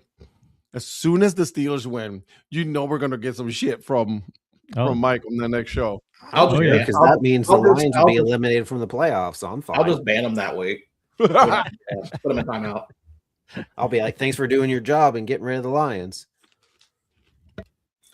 All right, next game, Raiders at Texans. Houston is a 14.5-point favorite, over under 37.5. Houston at 81.3%. Texans. They have figured out how to play football. Yeah, they have found their offense. I don't know what happened in the first half of the season. 9-5 They took out wasn't that no, that was the Chargers that was playing the Mahomes, but they beat the Chiefs. Yeah, give me Texans. They figure out how to play some football. So yeah, they went 0-3 to start the season. What are you going to clip this show and send it back to us like we don't know what we said? We know what we said. You said what we said. Hey, Ed, when the Lions win, clip it and send it to him with his receipts comment. There you go. Texans. There's no chance for the Raiders in this game. Patrick.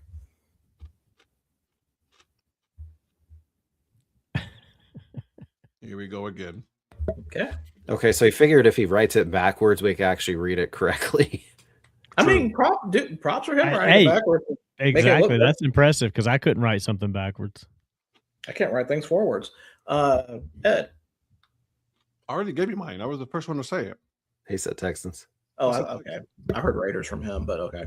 No, you did not. The hell you did. What are you going to do? Pull receipts on me?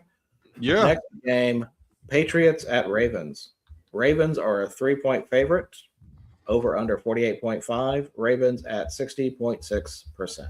Yeah, I don't believe that line. Is Michael in love with Patrick? That's cute. Have a good night, Mike. Give me the Patriots. Go Lions. I can't believe they blew a 21-0 lead. They should have beat the Bills. Should have.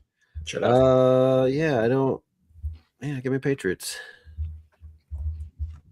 Patrick.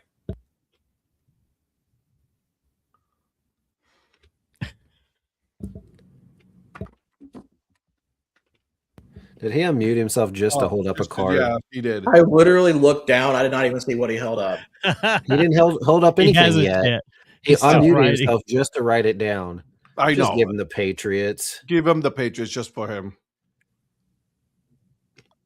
Okay. Portillo's? The Patriots. Portillo's? Portillo's? It's the Patriots. Portillo's. Donnie. Yeah, give me the Patriots. Okay.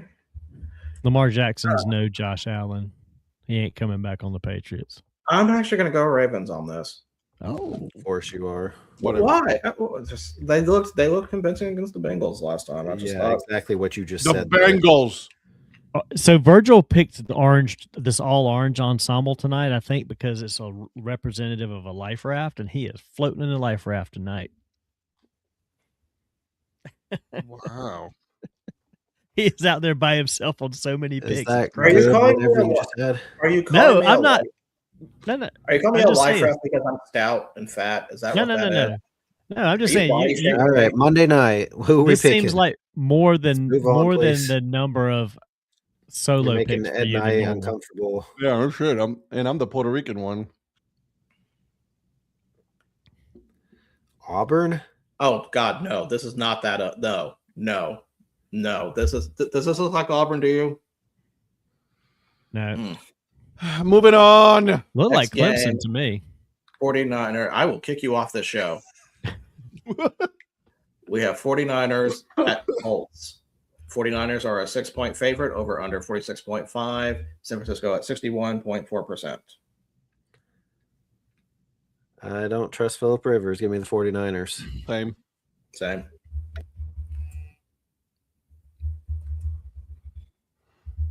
Donnie? 49ers. If he was going to get a win, this would possibly be the game at home. I would think you would relate to have a team with a player that's like 70 years old on the team. You would think, right? Yeah, I think you'd resonate with that. Well, I mean, relating and believing in him are two different things. You know, maybe he goes the early bird special that day and has a good day afterwards. He is not wrong there, though. But yeah, I can't fault that. Patrick. The shoe. No, Miami. We picked Miami earlier. Ohio University, Ohio State, the shoe, the horseshoe. The U. Ohio State. Who calls Ohio State the horseshoe? That used to be the name of their stadium. I know it's the name of their stadium, but who calls them the horseshoe? I call them the horse shit, but not the horseshoe. Okay. I mean, that's two of us, but yeah. Okay.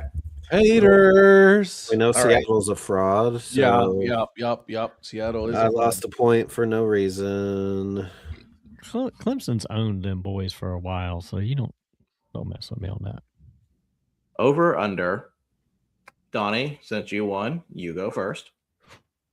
I had one here I was thinking about earlier. I forgot which one it was.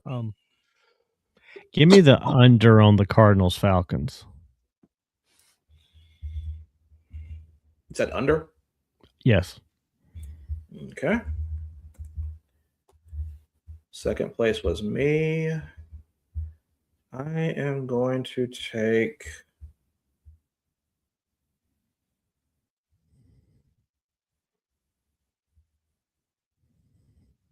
I'm going to take the over on Montana State. Oh, that's a good one. Next is Eric. Give me the over on Harding Fair State. Okay. I don't know what that. I forgot if you even said if there was. The over under for Harding Fair State is 59.5. They both scored 49 last week, so yeah, that's probably a good bet. I'm almost near tears that Eric is talking Division II and actually researching stuff. I never thought we would do it this way. Well, because I meant to bring up, because I was looking at NFL games and I'm like, I never do good with those. So I clicked in NCAA football on the app, and apparently I was looking up that earlier about something, and that's what popped up was NCAA Division II. So that's what was up. So you're welcome. Virgil is in the verge of tears. Look at him. I'm just so happy. Watch will be like 13-7. If this is 13-7, that means a bunch of players just did not show up for this game. Exactly. Well, yes, they're good offensively, but are they good defensively? What, Harding? Either team. Ferris State probably has a better State, yeah. Ferris State held Newberry to 17 and Kutztown to 27 for Harding. So, well, in Newberry's defense, they threw 5 interceptions. They did. So did. But that game was in some nasty weather that too. Game. Illinois State threw 5 against North Dakota State and still won. Yeah, no, but that Harding Ferris State Newberry. I'm sorry, that was a nasty game. Where is that game, Virgil? That is in McKinney, Texas. Who? Neutral site. Didn't somebody used to play in Frisco? Is that a different division? That was 1AA. 1AA used to be at Frisco, and now the championship game this year is in Nashville, of all places. If it was not on a Monday, I would have probably gone to that. No, at Vanderbilt Stadium. That doesn't make any sense. No. If it was any other day but a Monday, I probably would have gone to that. Or if UC Davis was there, I would have gone protest it. Let's see who. Okay, Patrick, you are next with over under. Okay. Colts. You already knew that. I already knew that. I just the only thing I didn't know if it was going to be under or over. It's always under. Okay. Ed. Give me the Alabama-Oklahoma over. What was that line? 40, That's 40 and a half. 39 and a half. It's 40 and a half. Yeah, it's over for sure. Are you sure? I can see that being under. I'm looking at it right now. 40. Really? I can see that being like 2017. Oh no! It'll be an over. It'll be a high scoring game. I don't think it's going to be, but that's not my pick. So, all right. So that is it. Good luck to everybody with picks, and Donnie, congratulations on winning this week. It's a one and done. So let me ask you this, and then I'm sure we'll talk about it next week. But like that Christmas Day game, now that's not looking good at all. No, somebody was talking about. Are you talking about the 2 NFL games? Yeah, the 2. Yeah. They were talking about how they had this premiere, like Mahomes going up against Denver's, Bo Nix, and they were like, "Well, that's not going to happen anymore." Right. And then the other one, who's the other? Well, Netflix has the 2 games: Cowboys, Commanders, and Lions, Vikings. And then there's what he said. That game could be very well. That could be a good game. The Lions Vikings could be a good game. Cowboys Commanders. That could share less. That's going to be a garbage game. Lions Vikings good. Broncos Chiefs. The Chiefs got nothing to play for right now at this point. Broncos already clinched a playoff, so maybe winning for the division, but that's about it. Broncos will be playing for the 1 seed. Yeah. They still have to win that, so they'll be playing for something against. I asked Samantha if she wanted to go to the game because now we can probably get cheap tickets, and it's supposed to be 73, but she goes, it's a night game. It's not going to be 73 at 7:15 at night. It's 62 right now for the point there. Forecast of the start of the game, 62. That's not that bad though. 62.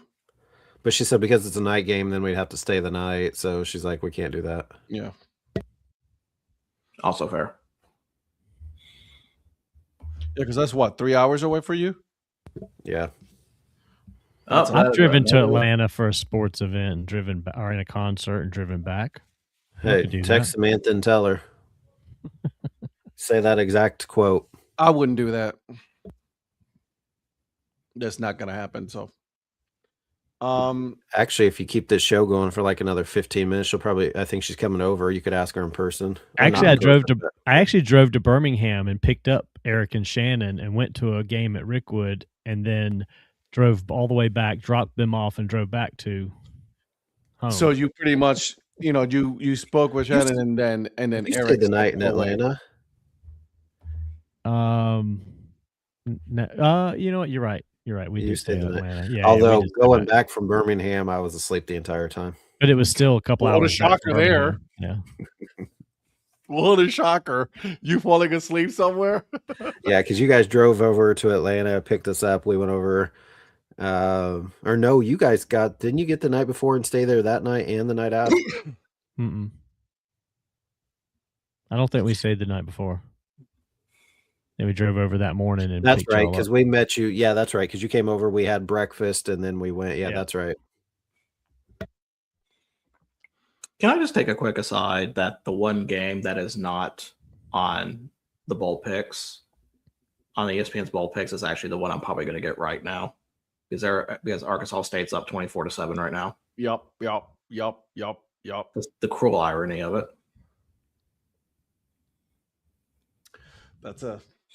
Well, I have that's all the games I've got. I do not have anything else on the docket.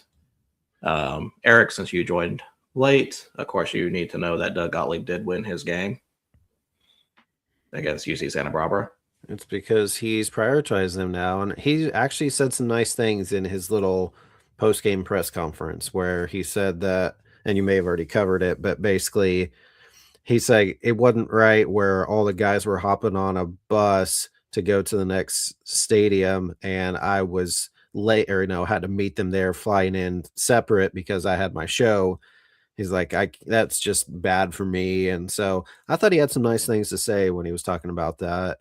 And then how he was saying, something about having boys and health and needing to be there for him. So I thought it was actually a nice gesture for him to give up his radio show for the time being and focus on his coaching. Now, he said he's still doing podcasts, but to focus more on his team, on his coaching. So I thought that was admirable that he said it that way.